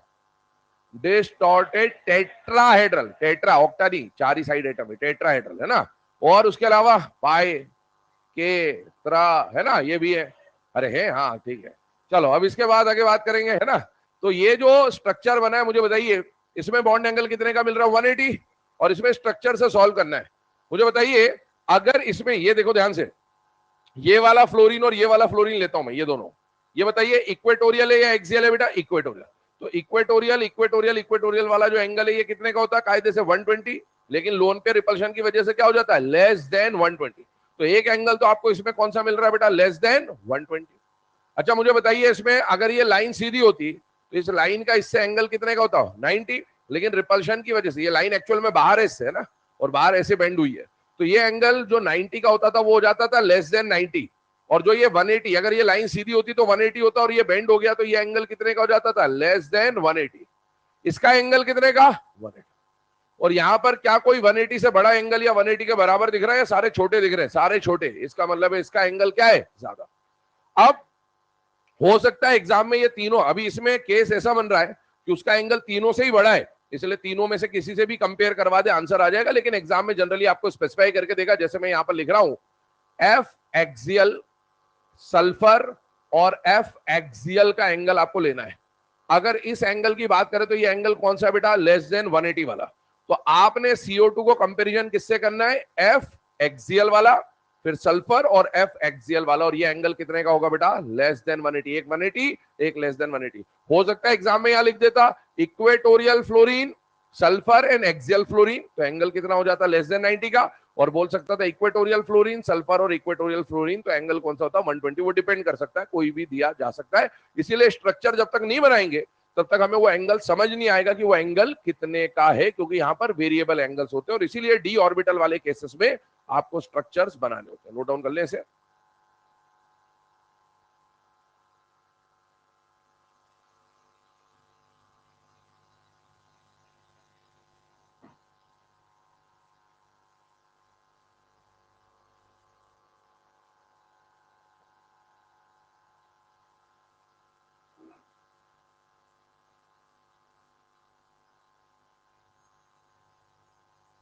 लिख लिया बेटे। अब आगे बढ़ते हैं, अगला क्वेश्चन उसी के बाद जो लिखा हुआ as it is note down कर ले। In COF2 how many angles of 120 degree?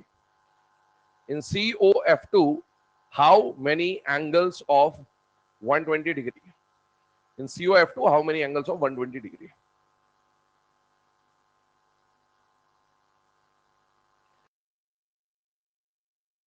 COF2 में आपसे पूछा गया कितने 120 डिग्री के एंगल है, ध्यान से देखना। पहले एक काम करें, COF2 की जब बात हो रही है बेटा, तो COF2 का हमको क्या निकालना है? हाइब्रिडाइजेशन।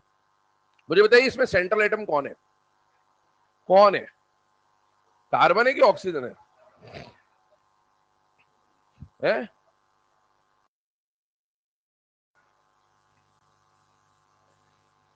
क्यों है कार्बन सेंट्रल एटम? क्यों? वाह रे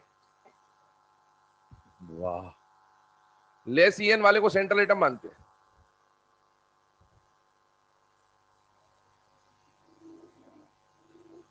लेस EN वाले को सेंट्रल एटम मानते हैं, ऐसा है?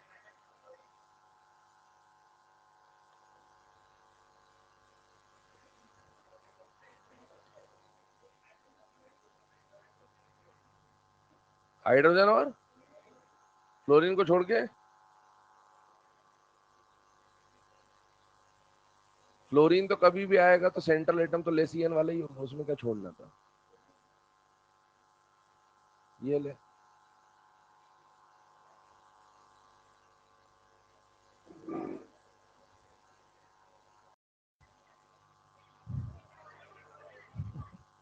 है? पहले वो बात तो करें ना, कोई less EN EN VN VN सब कहने की बात है। हाँ, सेंट्रल एटम वो होता है जो सारे बॉन्ड्स बना के उसको सेटिस्फाई कर दे स्ट्रक्चर को, बस सीधी सी एक ही डेफिनेशन है। ये लेस EN मोर EN VN कुछ नहीं होता, ठीक है ना? धज्जियां उड़ जाएंगी इन कॉन्सेप्ट्स की। अभी सुनो ध्यान से, आपको सेंट्रल एटम उसे मानना होता है जो स्ट्रक्चर में सारे बॉन्डिंग को सेटिस्फाई कर दे। आप अगर यहां पर ऑक्सीजन को सेंट्रल एटम मान लेते तो ऑक्सीजन कितने बॉन्ड बनाएगा? दो। तो दो फ्लोरीन से तो बॉन्ड बना लेगा, कार्बन से कौन बनाएगा? जब कार्बन से बॉन्ड नहीं बनाएगा तो COF2 बनेगा नहीं, OH2 बनेगा। अपने को बनाना क्या है? CO2। तो स्ट्रक्चर में सेंट्रल एटम ऐसा मानना होता है जो स्ट्रक्चर के बॉन्डिंग पैटर्न को क्या कर सके बेटा? सेटिस्फाई कर सके, ठीक है? अब मुझे बताओ, जनरली जो ज्यादा बॉन्ड्स बनाता होगा वो आपका सेंट्रल एटम की तरह एक्ट करेगा। कार्बन की बात करें, कार्बन के वैलेंस शेल में कितने इलेक्ट्रॉन है? 4। ऑक्सीजन मोनोवैलेंट नहीं है। फ्लोरीन क्या बनाता है बेटा? Single bond. 4 + 2 कितना हो गया? 6। 6 का आप किया 3। 3 मतलब sp2। sp2 का मतलब है कार्बन ने अपने आसपास बॉन्ड बनाने की कितनी पोजीशन तैयार करी? 3। 3 पोजीशन में से साइड एटम कितना है? 3 आए। 1 और 2 मिला के हो गए 3। एक फ्लोरीन और एक ऑक्सीजन। ऑक्सीजन सिंगल बॉन्ड बनाएगा, डबल बॉन्ड बनाएगा? Double bond. अब मुझे बताइए यहां पर लोन पेयर कितने हैं बेटा? 0। लोन पेयर 0 आते ही दिमाग में क्या आना चाहिए? Regular geometry. पर रेगुलर ज्योमेट्री के लिए पहली condition, all side atom with in the molecule should be same. क्या सभी साइड एटम सेम है? क्या नहीं? बताइए इसमें कितने टाइप के रिपल्शन है? 1 2 3। Lone pair lone pair lone pair, bond pair bond pair bond pair. कौन है? एक ही टाइप का। कौन सा? Bond pair bond pair. पर क्या बॉन्ड पेयर सेम है? अलग अलग है? अलग। तो मुझे बताइए क्या तीनों बॉन्ड पेयर के रिपल्शन बराबर होंगे? अलग अलग होंगे? अलग अलग। मान लो इस एंगल को मैं x डिग्री बोलता हूं, मान लो इस एंगल को मैं y डिग्री बोलता हूं, इस एंगल को मैं z डिग्री बोलता हूं। क्या आपको इतना समझ में आ रहा है कि बेटा सिंगल सिंगल बॉन्ड का रिपल्शन है यहां पर, और यहां पर मल्टीपल सिंगल बॉन्ड का रिपल्शन? ये दोनों रिपल्शन एक जैसे हैं, क्योंकि double bond oxygen single bond fluorine, double bond oxygen single bond fluorine, दोनों आइडेंटिकल होंगे। ज्यादा पावरफुल कौन होता है? सिंगल बॉन्ड या डबल बॉन्ड? Double bond. मतलब ये जो ताकतवर है वो अपनी चलाएगा, वो कमजोर को एडजस्ट होना पड़ेगा। ये कायदे से ये तीनों एंगल कितने के होने थे? 120। कायदे से कितने के होने थे? 120। आइडियल कंडीशन तो यही थी। लेकिन जब ये अपनी चलाएगा तो ये इन दोनों को क्या मारेगा? धक्का। जब धक्का मारेगा तो ये दोनों को पास आना पड़ेगा कि नहीं आना पड़ेगा? आना पड़ेगा। और जब ये पास आएंगे तो बताइए ये एंगल जो 120 का होना था आइडियली, ये 120 का होगा या उससे ज्यादा का होगा या उससे कम का हो जाएगा? कम का। और अगर ये कम का हो रहा है तो ये दोनों एंगल क्या होंगे? ज्यादा के हो जाएंगे। इसका मतलब है, बताइए 120 डिग्री के एंगल्स कितने? 0। किसमें लगाओगे बेटा रेजोनेंस? और कहां कराओगे कॉन्जुगेशन? बताओ सही।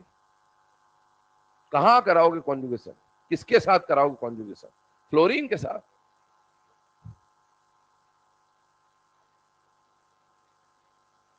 फ्लोरीन के साथ कैसे कराओगे कॉन्जुगेशन? कहां कराओगे कॉन्जुगेशन? डब्बा खाली नहीं बेटा, ठीक है? इसका इलेक्ट्रॉन यहां लाओगे तो लाओगे कहां, बात वो भी तो है। अभी देखो इधर नंबर ऑफ बॉन्ड एंगल्स यहां पर 120 डिग्री के कितने हो जाएंगे, 0, ठीक है। अब एक बात बताना, ये जो x डिग्री वाला एंगल है, अभी इनकी वैल्यूज भी लिखते हैं। x छोटा होगा या बड़ा एंगल होगा बेटा, छोटा, और y और z क्या होंगे, बड़े। तो x का एंगल छोटा है और y और z आपस में बराबर है, क्योंकि ये दोनों रिपल्शन आइडेंटिकल होंगे। अच्छा, x वाला जो एंगल होगा ये 120 होगा, लेस देन 120 होगा, या मोर देन 120 होगा, लेस देन 120। तो इसके बारे में लिख रहे हैं कि ये वाला एंगल कितने का होगा बेटा, लेस देन 120, और ये दोनों एंगल हो जाएंगे बेटा मोर देन 120 डिग्री। तो क्वेश्चन पूछा जाएगा कि 120 के कितने एंगल है, 0, लेस देन 120 का कितना एंगल है, 1, मोर देन 120 के कितने एंगल है, 2। इस तरह का कोई भी क्वेश्चन यहां पर पूछा जा सकता है। नोट डाउन करिए इसे और एग्जाम्पल देखते हैं इसी टाइप का। तो ऐसा जरूरी नहीं है कि अगर लोन पेयर 0 हो गया तो हमेशा रेगुलर हो, जैसे इसमें लोन पेयर 0 है बट ये रेगुलर नहीं है।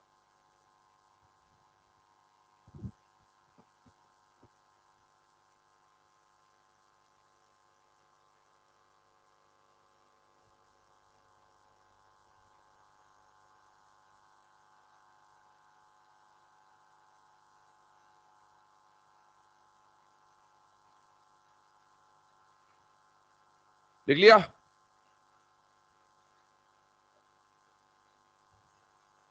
आओ अगले क्वेश्चन पे आते हैं।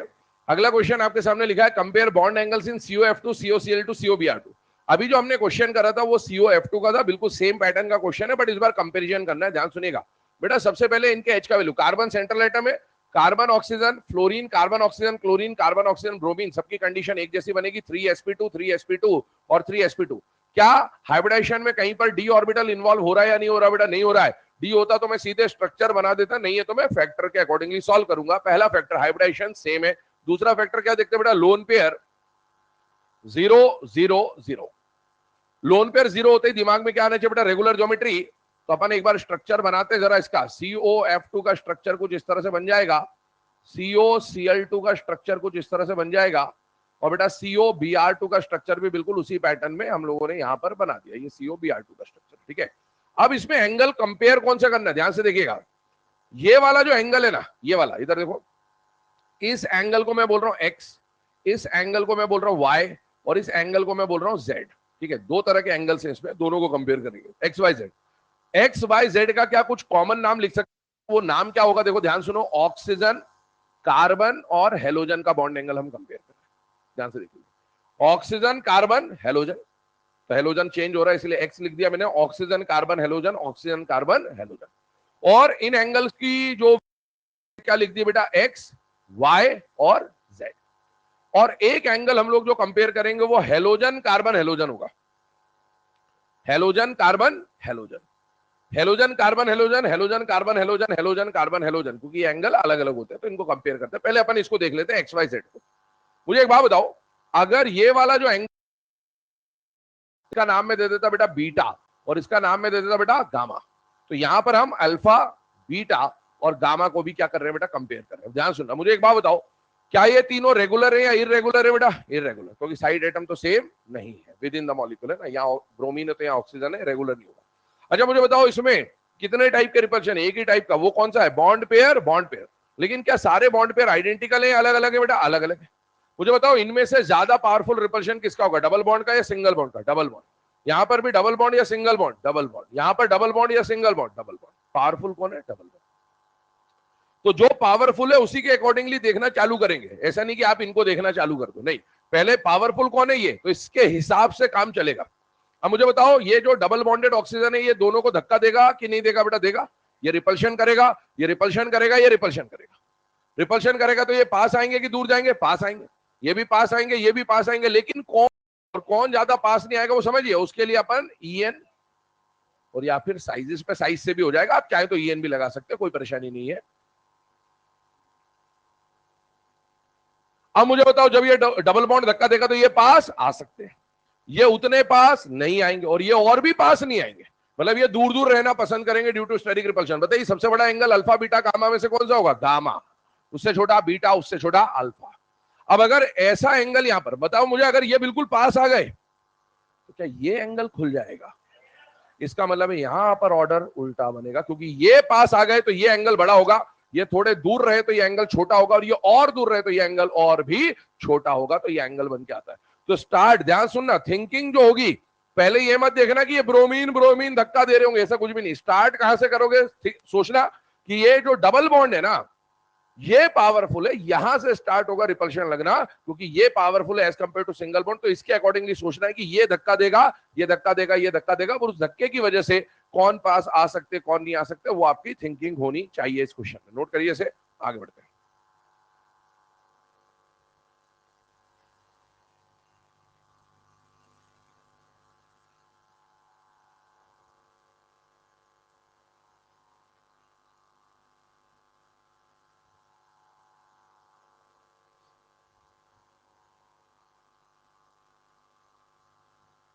क्यों होगा वो तो बताओ।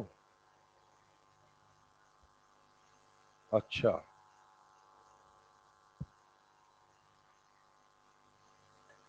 तो एंगल बराबर करने के लिए रेजोनेंस कर लेंगे।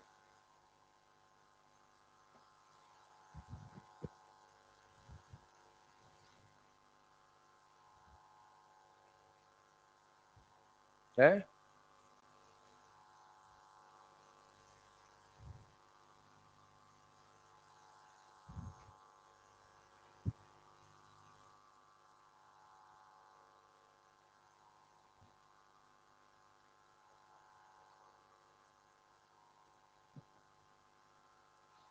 कर लिया बेटा, नोट डाउन।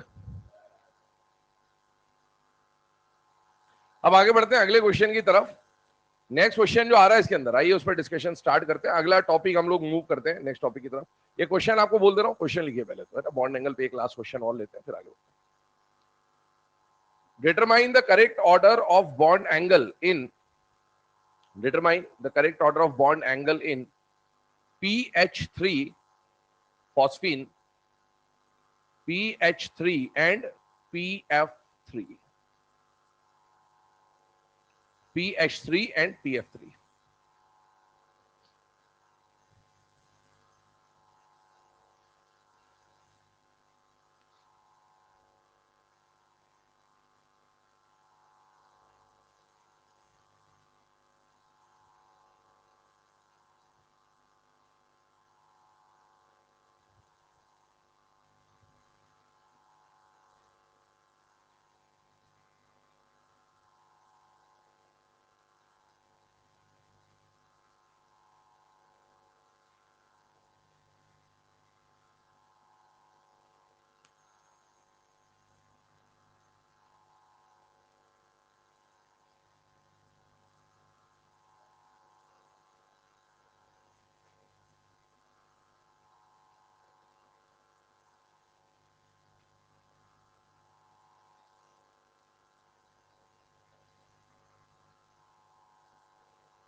क्या आएगा ऑर्डर, क्या आएगा? PF3 कम और PH3 ज्यादा। क्यों ऐसा हुआ? फ्लोरीन का EN साइड एटम पे गई बात, और EN क्या है फ्लोरीन का? ज्यादा, सॉरी, हाँ, फ्लोरीन का EN ज्यादा तो बॉन्ड एंगल कम, साइड एटम का EN ज्यादा होता है तो बॉन्ड एंगल क्या होता है? कम। गलत है ऑर्डर।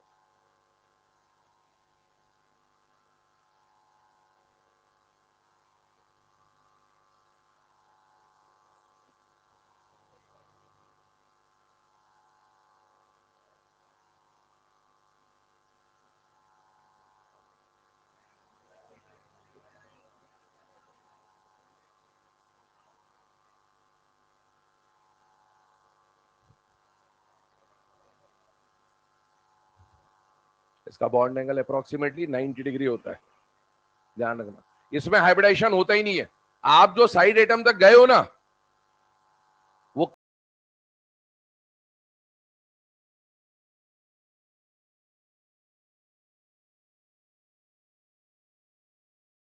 ठीक है, ये जो आप साइड एटम तक पहुंचे वो तब पहुंचना है जब हाइब्रिडाइजेशन होगा और सेम होगा।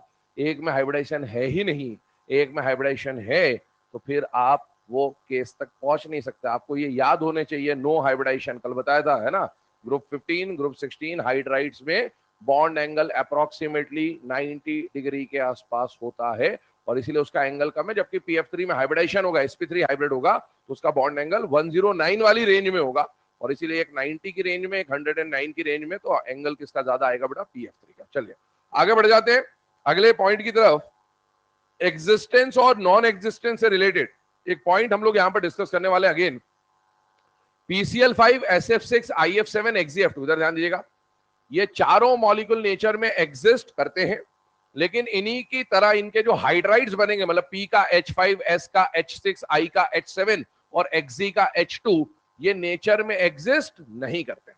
और इसके ऊपर आपसे क्वेश्चन पूछा जाता है कि भैया ये एग्जिस्ट क्यों कर रहे हैं और इन्हीं के जैसे मिलने वाले वो एग्जिस्ट क्यों नहीं कर रहे। उसका कारण समझते हैं। कारण होता है डी ऑर्बिटल कॉन्ट्रैक्शन। कारण होता है डी ऑर्बिटल कॉन्ट्रैक्शन। अब ये डी ऑर्बिटल कॉन्ट्रैक्शन क्या होता है, आइए उसको पहले समझते हैं और फिर उसको आंसर के फॉर्म में लिखेंगे। ठीक है, डी ऑर्बिटल कॉन्ट्रैक्शन कहने का मतलब क्या है बेटा, यहां पर आप देखो जरा, सेंट्रल एटम कौन है, फास्फोरस, यहां कौन है, सल्फर, यहां कौन है, आयोडीन, यहां कौन है, ज़ेनन। क्या सेंट्रल एटम इन सब जगहों पर थर्ड पीरियड या उससे ज्यादा का है या नहीं है बेटा, है। और इन सब केसेस में जो साइड एटम है उसका EN 2.5 या उससे ज्यादा का है या नहीं है बेटा, है। 2.5 या उससे ज्यादा का है। ऐसे केसेस में डी ऑर्बिटल कॉन्ट्रैक्शन होता है। डी ऑर्बिटल कॉन्ट्रैक्शन होता है। ये डी ऑर्बिटल कॉन्ट्रैक्शन किस खेत की मूली, वो देखते हैं अभी थोड़ी देर में। ठीक है, इन केसेस में डी ऑर्बिटल कॉन्ट्रैक्शन होता है। और डी ऑर्बिटल कॉन्ट्रैक्शन होता है तो डी ऑर्बिटल को बॉन्डिंग में इन्वॉल्व करना आसान हो जाता है। D orbital gets involved in bonding में इन्वॉल्व करना आसान हो जाता है। जरा इसका हाइब्रिडाइजेशन निकाल के बताओ क्या निकलेगा। sp3d, इसमें भी डी आएगा, इसमें भी डी आएगा, इसमें भी डी आएगा। डी को अगर बॉन्डिंग में इन्वॉल्व करवाना है तो ये कंडीशन होती है। सेकंड वालों के पास तो डी होता ही नहीं है, तो सेकंड के लिए तो ये बात कर भी नहीं सकते, थर्ड से स्टार्ट होगा। तो थर्ड पीरियड का अगर सेंट्रल एटम है या थर्ड पीरियड से ज्यादा का सेंट्रल एटम है तो डी ऑर्बिटल तभी हाइब्रिडाइजेशन में या बॉन्डिंग में इन्वॉल्व होगा जब साइड एटम का EN 2.5 या उससे ज्यादा हो। अगर सेंट्रल एटम थर्ड पीरियड या उससे ज्यादा का हो लेकिन साइड एटम का EN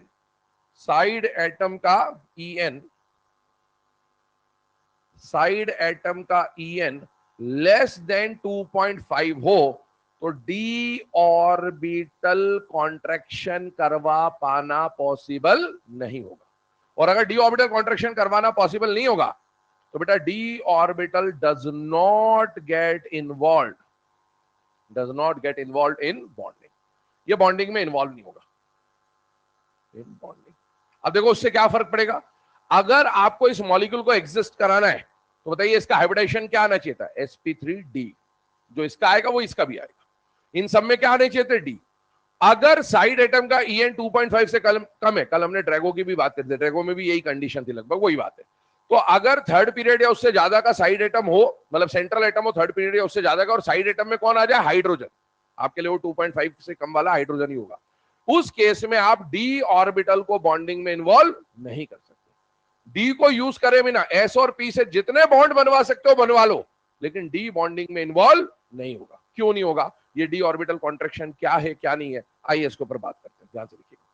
मुझे बताइए, अगर मैं एग्जांपल के फॉर्म में ले रहा हूं बेटा SF6 और मैं एग्जांपल के फॉर्म में ले रहा हूं बेटा SH6, ध्यान सुनिएगा। सेंट्रल एटम इसमें कौन है बेटा, सल्फर। सल्फर के वैलेंस शेल में कितने इलेक्ट्रॉन है बेटा, 16 इसका टोटल इलेक्ट्रॉन हो गया। और आउटर मोस्ट शेल का कॉन्फिगरेशन क्या बन गया बेटा, 3s2 3p4। अगर मैंने ये बनाया 3s, ये बनाया मैंने 3p और ये बना दिया मैंने 3d, इसके बाद डी ऑर्बिटल भी होता है। ये 3s है, ये 3p है, ये 3d है। ये मैंने सल्फर की कहानी बना दी, अब दोनों को इसी से समझते हैं। पर ये सल्फर की आइडियल कंडीशन है बेटा।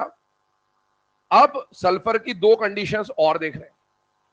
यहां पर सल्फर पे मुझे बताइए साइड एटम का EN 2.5 से ज्यादा है या नहीं है बेटा, है। तो सेंट्रल एटम पे कौन सा चार्ज आएगा, प्लस। ये मोर इलेक्ट्रोनेगेटिव है, ये लेस इलेक्ट्रोनेगेटिव है। लेस इलेक्ट्रोनेगेटिव पे क्या आएगा? पॉजिटिव। साइड एटम पे क्या आएगा? नेगेटिव।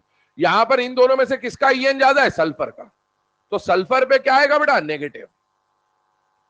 अब होगा क्या कि एक जगह सल्फर पे आ रहा है पॉजिटिव और एक जगह सल्फर पे आ रहा है नेगेटिव। ये आइडियल कंडीशन है, और एक जगह पॉजिटिव और एक जगह नेगेटिव। जब सेंट्रल एटम पे प्लस आएगा, मुझे बताइए कैटायन का साइज पेरेंट एटम से बड़ा होता है कि छोटा होता है? छोटा। Cation is always smaller than the parent atom. तो बेटा जब इसमें प्लस आएगा तो इसका साइज क्या हो जाएगा? छोटा हो जाएगा। साइज छोटा होने को बोलते हैं कॉन्ट्रैक्शन, लेंथेनाइज कॉन्ट्रैक्शन, ट्रांजिशन कॉन्ट्रैक्शन। जितना होना था उसके मुकाबले छोटा हो जाए। तो यहां पर ये जो सल्फर है ना, इसमें कॉन्ट्रैक्शन होगा। कॉन्ट्रैक्शन होगा तो शेल का साइज कम होगा। शेल का साइज कम होगा तो उसके अंदर के सबशेल पास पास आएंगे। सबशेल पास पास आएंगे तो ऑर्बिटल भी पास आएंगे, मतलब ये सारे पास आ जाएंगे। दिक्कत किसकी चल रही है? डी की। एस और पी में कोई दिक्कत नहीं है, क्योंकि अफबाउ रूल याद करो। अफबाउ रूल का कॉन्फ़िगरेशन क्या बोलता था? 1s 2s 2p 3s 3p 4s। यहां इससे ज्यादा एनर्जी पे 4s, और 4s के बाद कौन आता है? 3d। तो ये p और d के बीच में गैप बड़ा है। दिखने में अपने को बराबर दिख रहा है, लेकिन p और d का गैप बड़ा है। और होगा क्या कि हाइब्रिडाइजेशन में मैंने आपको एक बात बोली थी, हो गई तुम्हारी बातें? अगली बार अगर तुम मेरे को बात करते हुए दिख गए, तीनों समझ लो तुम।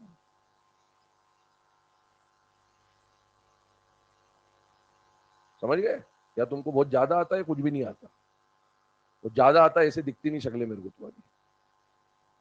ठीक है, अच्छा लगे बैठो, बातें करनी, बाहर रहो, कोई फर्क नहीं पड़ता। अगले साल आ जाना, नहीं तो अगले साल और मार्केट में कहीं घूमना, फिर उसके अगले साल आ जाना। आना यही पड़ेगा, मुक्ति और कहीं से नहीं मिलेगी। तो जिनसे पढ़ के आओगे वो भी वीडियो लेक्चर देख के ही पढ़ते हैं। ठीक है, यकीन मानो इस बात को। या तो यहां ध्यान दे ले, कोई मतलब नहीं जीवन में।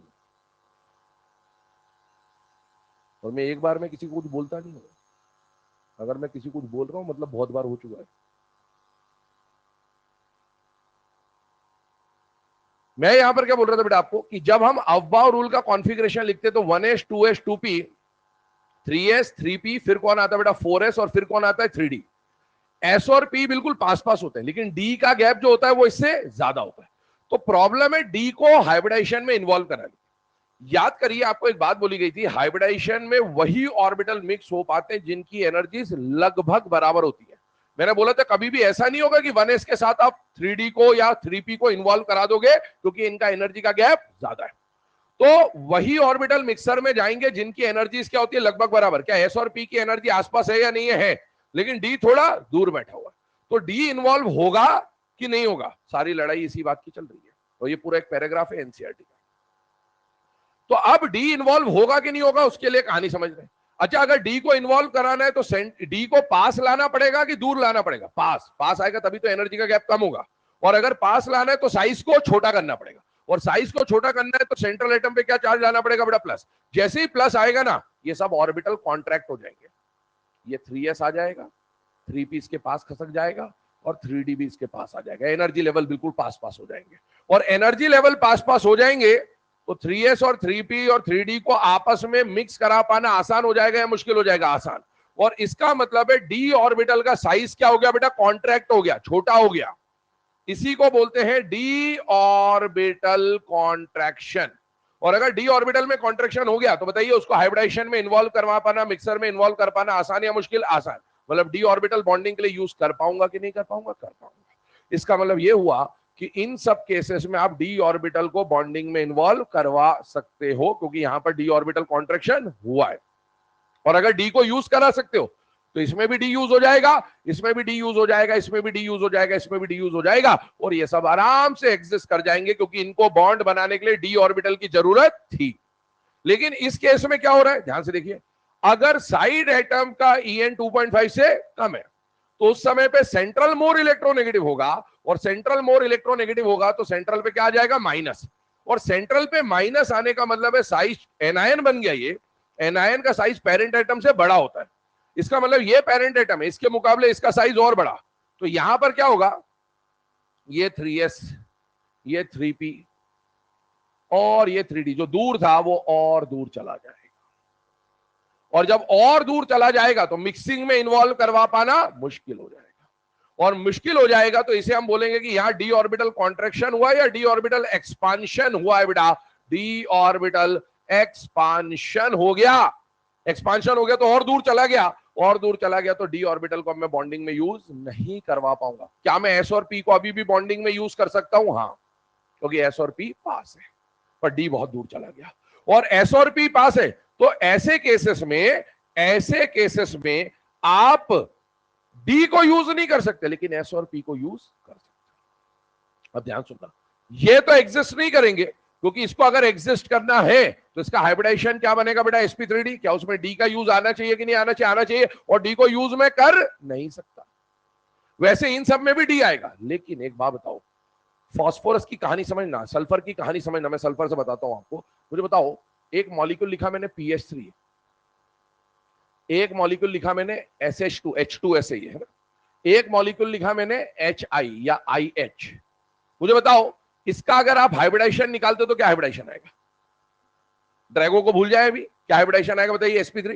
क्या इसमें डी ऑर्बिटल इन्वॉल्व है? क्या इसमें डी ऑर्बिटल इन्वॉल्व है? नहीं। कौन आ रहा है? एस और पी। तो ऐसी कंडीशन जब सेंट्रल एटम थर्ड पीरियड या उससे ज्यादा का हो और साइड एटम कौन आ जाए? हाइड्रोजन, तो उस केस में आप डी को यूज नहीं कर सकते, लेकिन एस और पी को यूज करके जितने बॉन्ड बन सकते हो वो बॉन्ड आप बना सकते हो। pH5 एग्जिस्ट नहीं करेगा, लेकिन pH3 एग्जिस्ट करेगा। क्यों pH3 एग्जिस्ट करेगा? ध्यान से देखिएगा, फॉस्फोरस का जब आप कॉन्फ़िगरेशन बना रहे हो तो ये आ गया 3s, ये आ गया 3p और ये आ गया 3d। अभी मेरा साइड एटम यहां पर कौन है बेटा? हाइड्रोजन। क्या हाइड्रोजन आने पर मैं डी का यूज कर सकता हूं? नहीं। लेकिन क्या मैं एस और पी को यूज कर सकता हूं? हाँ। और अगर मैंने पी को यूज करा, ये तो लोन पेयर है, भूल जाइए, यहां पर एक हाइड्रोजन जुड़ेगा, यहां एक हाइड्रोजन जुड़ेगा, यहां एक हाइड्रोजन जुड़ेगा। बताइए स्ट्रक्चर जो बनेगा वो pH3 बन जाएगा कि नहीं बन जाएगा? बन जाएगा। अगर मुझे pH5 बनाना होता तो मुझे इसको यहां भेजना पड़ता, एक्साइट करना पड़ता। याद करिएगा, अगर एक्साइट करना पड़ता तो डी का यूज आता कि नहीं आता? आता। और हाइड्रोजन के केस में मैं डी का यूज नहीं करता। अब इसी को एनसीईआरटी डी ऑर्बिटल कॉन्ट्रैक्शन से नहीं लिखता है, इसी बात को एनसीईआरटी एनर्जी से समझाता है। किससे समझाता है? एनर्जी। एनसीईआरटी क्या बोलता है कि अगर साइड एटम का EN ज्यादा है तो वो एनर्जी दे देगा कि इलेक्ट्रॉन यहां से उछल के यहां चला जाएगा। जैसे PCl5 बनाना है तो इस फास्फोरस को 5 बॉन्ड बनाना है, अभी तो 3 ही अनपेड, एक और इलेक्ट्रॉन यहां भेज देगा। क्यों? क्योंकि साइड एटम का EN ज्यादा। वो एनर्जी क्यों दे पाए? क्योंकि पास आ गए थे, तो कूदना आसान था, वही बात है। और जब साइड एटम में हाइड्रोजन आया तो हाइड्रोजन उतनी एनर्जी दे ही नहीं पाएगा कि ये इलेक्ट्रॉन यहां पहुंच जाए, और जब तक ये इलेक्ट्रॉन यहां नहीं पहुंचेगा तो 5 अनपेड नहीं होंगे, और 5 अनपेड नहीं होंगे तो pH5 नहीं बनेगा। तो हाइड्रोजन इस इलेक्ट्रॉन को यहां जंप करने की एनर्जी नहीं दे पाता। अगर जंप नहीं करवा सकता तो कम से कम जो पहले के अनपेड है उनकी तो पेयरिंग करवा ही सकता है, और इसीलिए क्या बन जाएगा बेटा? pH3। ऐसे सल्फर की कहानी समझिएगा। सल्फर की कहानी में क्या होता है?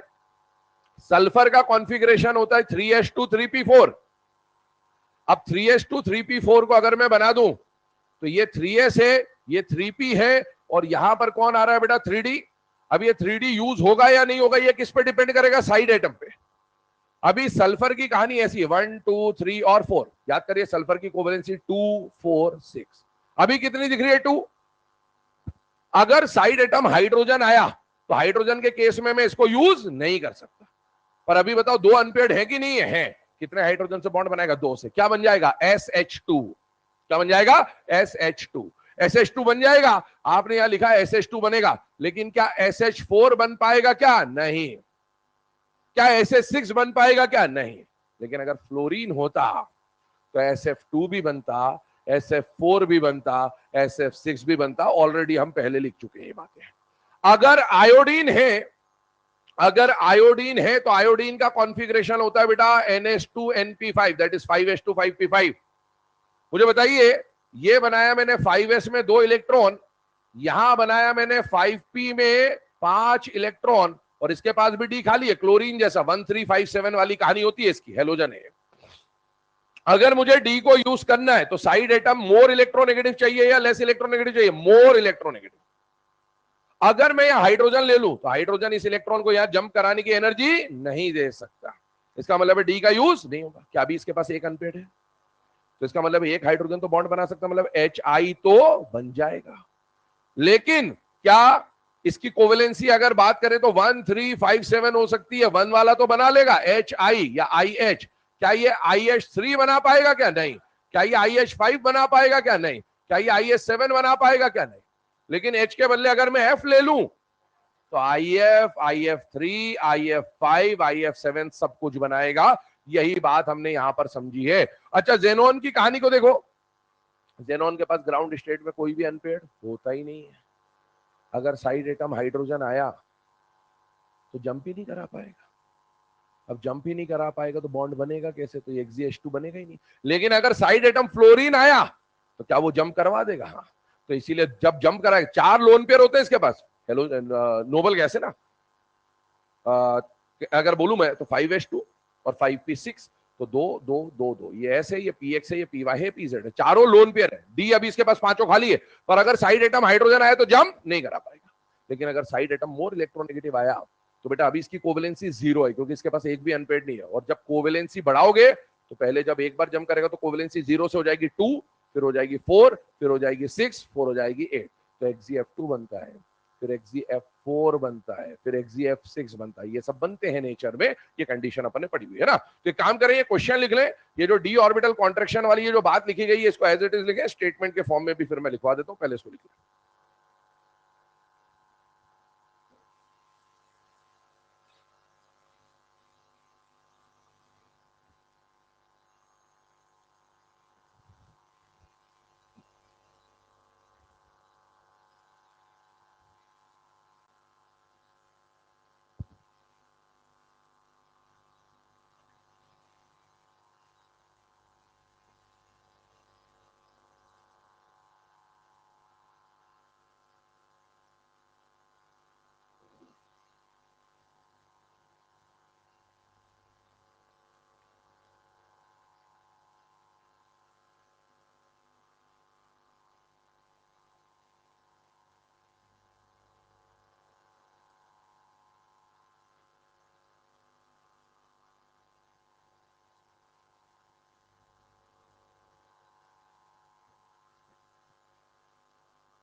कलिए बेटा, नोट डाउन है ना। स्टेटमेंट बोल दे रहा हूं, ये लिखते रहना। इसके बाद स्टेटमेंट के फॉर्म में बोल दे रहा हूं, लिखिएगा। PCl5, SF6, IF7 and XgF2। पहले जो एग्जिस्ट कर रहे हैं चारों वो लिख लीजिए। PCl5, SF6, IF7 and XgF2 can exist because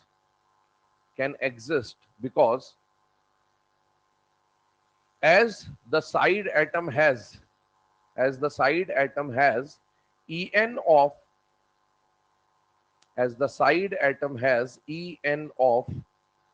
2.5 or more, as the side atom has En of 2.5 or more, it can provide sufficient energy. मैं एनसीईआरटी के टर्म्स में आपको लिखा दे रहा हूं, बाकी कॉन्ट्रैक्शन तो मैंने यहीं पे लिख दिया पहले। It can provide sufficient energy for the electron to get promoted into d orbital,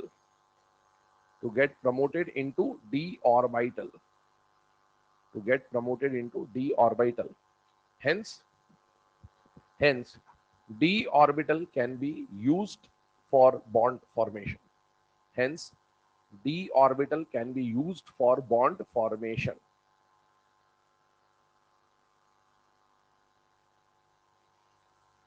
ठीक है। अगला जो स्टेटमेंट है वो बाकी सबके लिए PH5SS6 उनके लिए लिख लेते हैं। लाइन चेंज कर दीजिएगा। PH5 SH6 IH7 and XZH2. PH5 SH6 IH7 and XZH2 do not exist because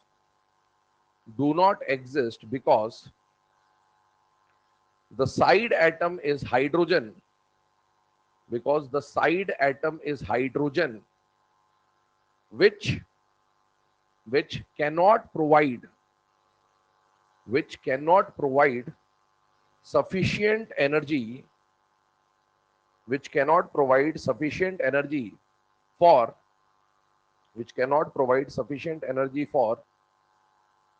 excitation of electron into d orbital. For excitation of electron into d orbital, hence d orbital cannot be used for bond formation. Hence d orbital cannot be used for bond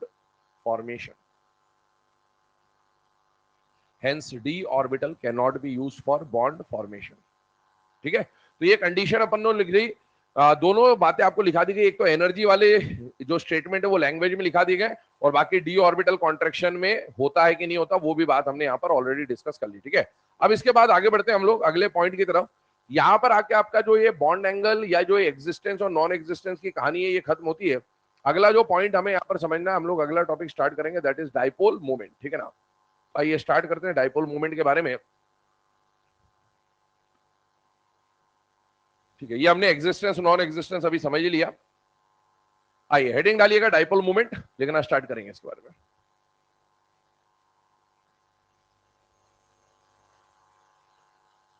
dipole movement में सबसे पहले बात करते हैं कि ये dipole movement है क्या। याद करिए हमने हर टॉपिक जो पढ़ना स्टार्ट किया था वो इससे स्टार्ट किया था कि वो डायटोमिक के लिए है या पॉलीएटॉमिक के लिए, है ना। याद करते जाएंगे प्रीवियस जो हमने बातें करी थी।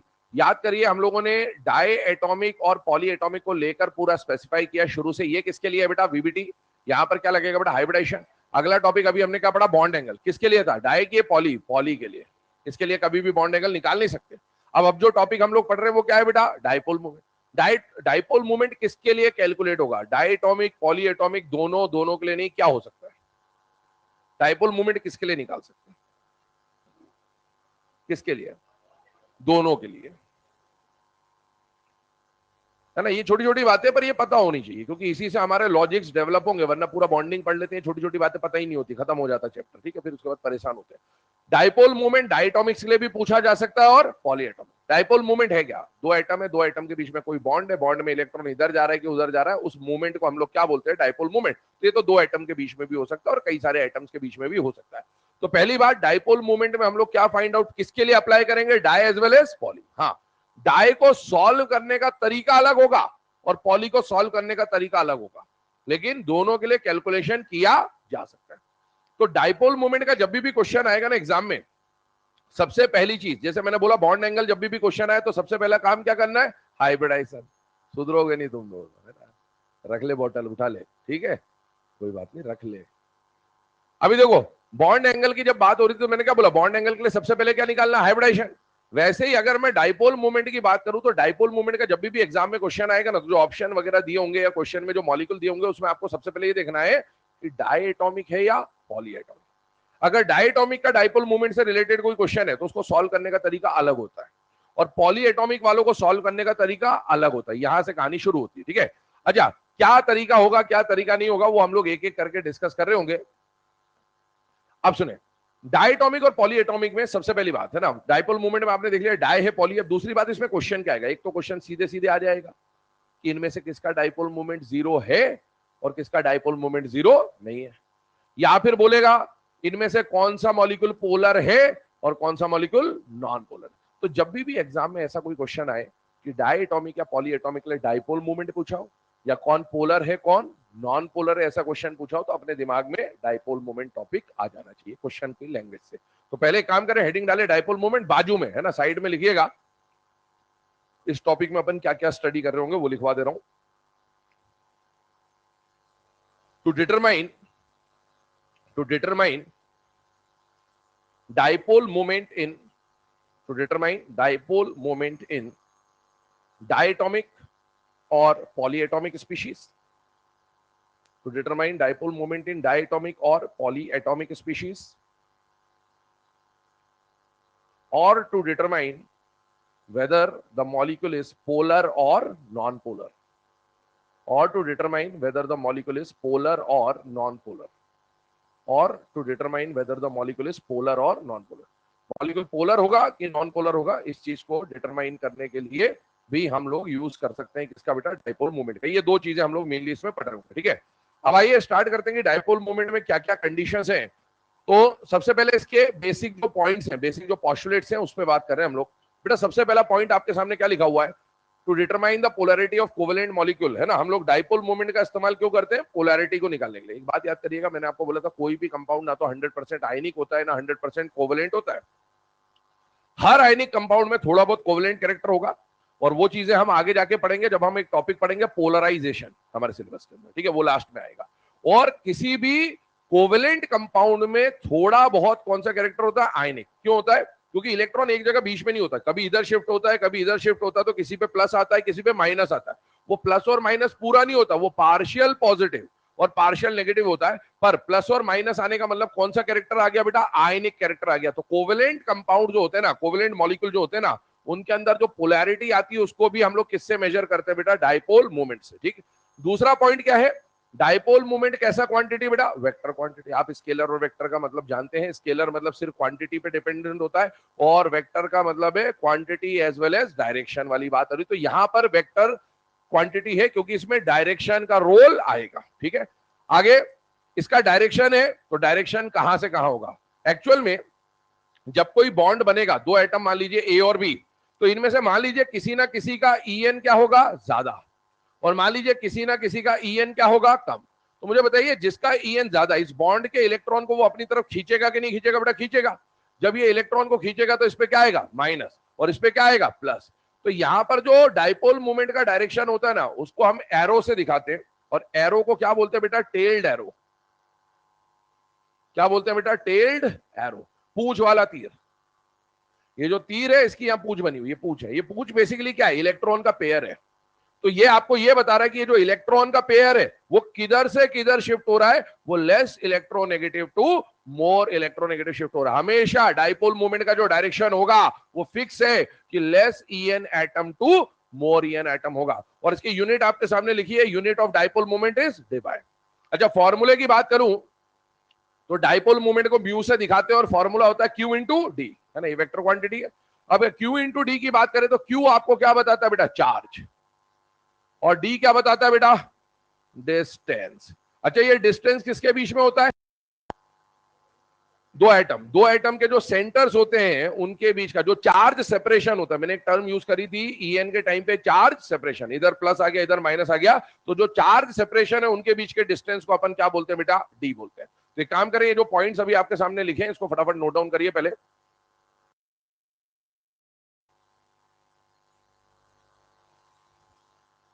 किसमें बेटा, सर्कल बना देता है, कैसे सर्कल बना देता है मतलब,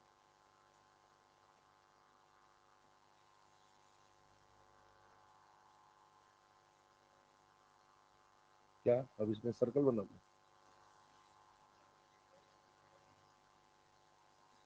कोई बात नहीं बेटा।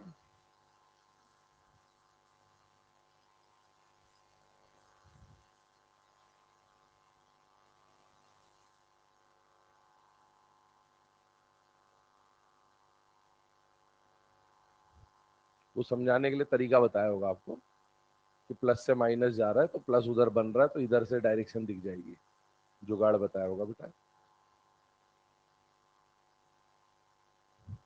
वो होता क्या है कि जब बच्चों को कुछ पता नहीं रहता ना, तो फिर तरीके बदलने पड़ते हैं सिखाने के। वैसा ताजा ताजा वहीं पे कि भाई कुछ अभी आता नहीं है इनको, तो ऐसे बता देते हैं, डिस्कवर।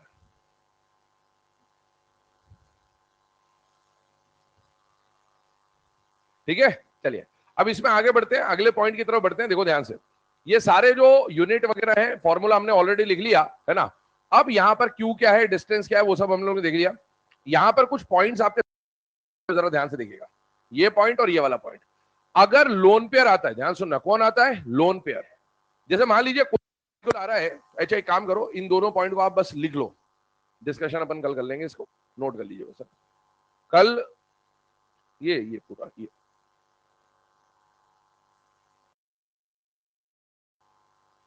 ये मत लिख लेना। कल होगी क्लास, बिल्कुल होगी है। जिनको ऑनलाइन देखना ऑनलाइन देख लेना, मैं तो बोर्ड पे पढ़ाऊंगा, क्योंकि ऑनलाइन के उस पर टैब पे समय ज्यादा लगता है ना। जिसको आना होगा आ जाना, जिसको नहीं आना होगा नहीं आएगा, तो टाइमिंग बता दिया जाएगा, चिंता ना करें, टेलीग्राम पे भी अनाउंस कर देंगे अगर अभी नहीं आता है तो, ठीक है। अगर ऑफलाइन कितने आओगे पहले मुझे बताओ, तो मैं उस हिसाब से रूम, जबरदस्ती बताने की जरूरत नहीं, घर पे देख सकते हैं आराम से, मेरी तरफ से बिल्कुल छूट है ना, कोई जरूरत नहीं है, क्योंकि मैं सारे बैच कंबाइन करके लूंगा क्लास, है ना। ठीक है, तो फिर बड़े रूम में लगाएंगे।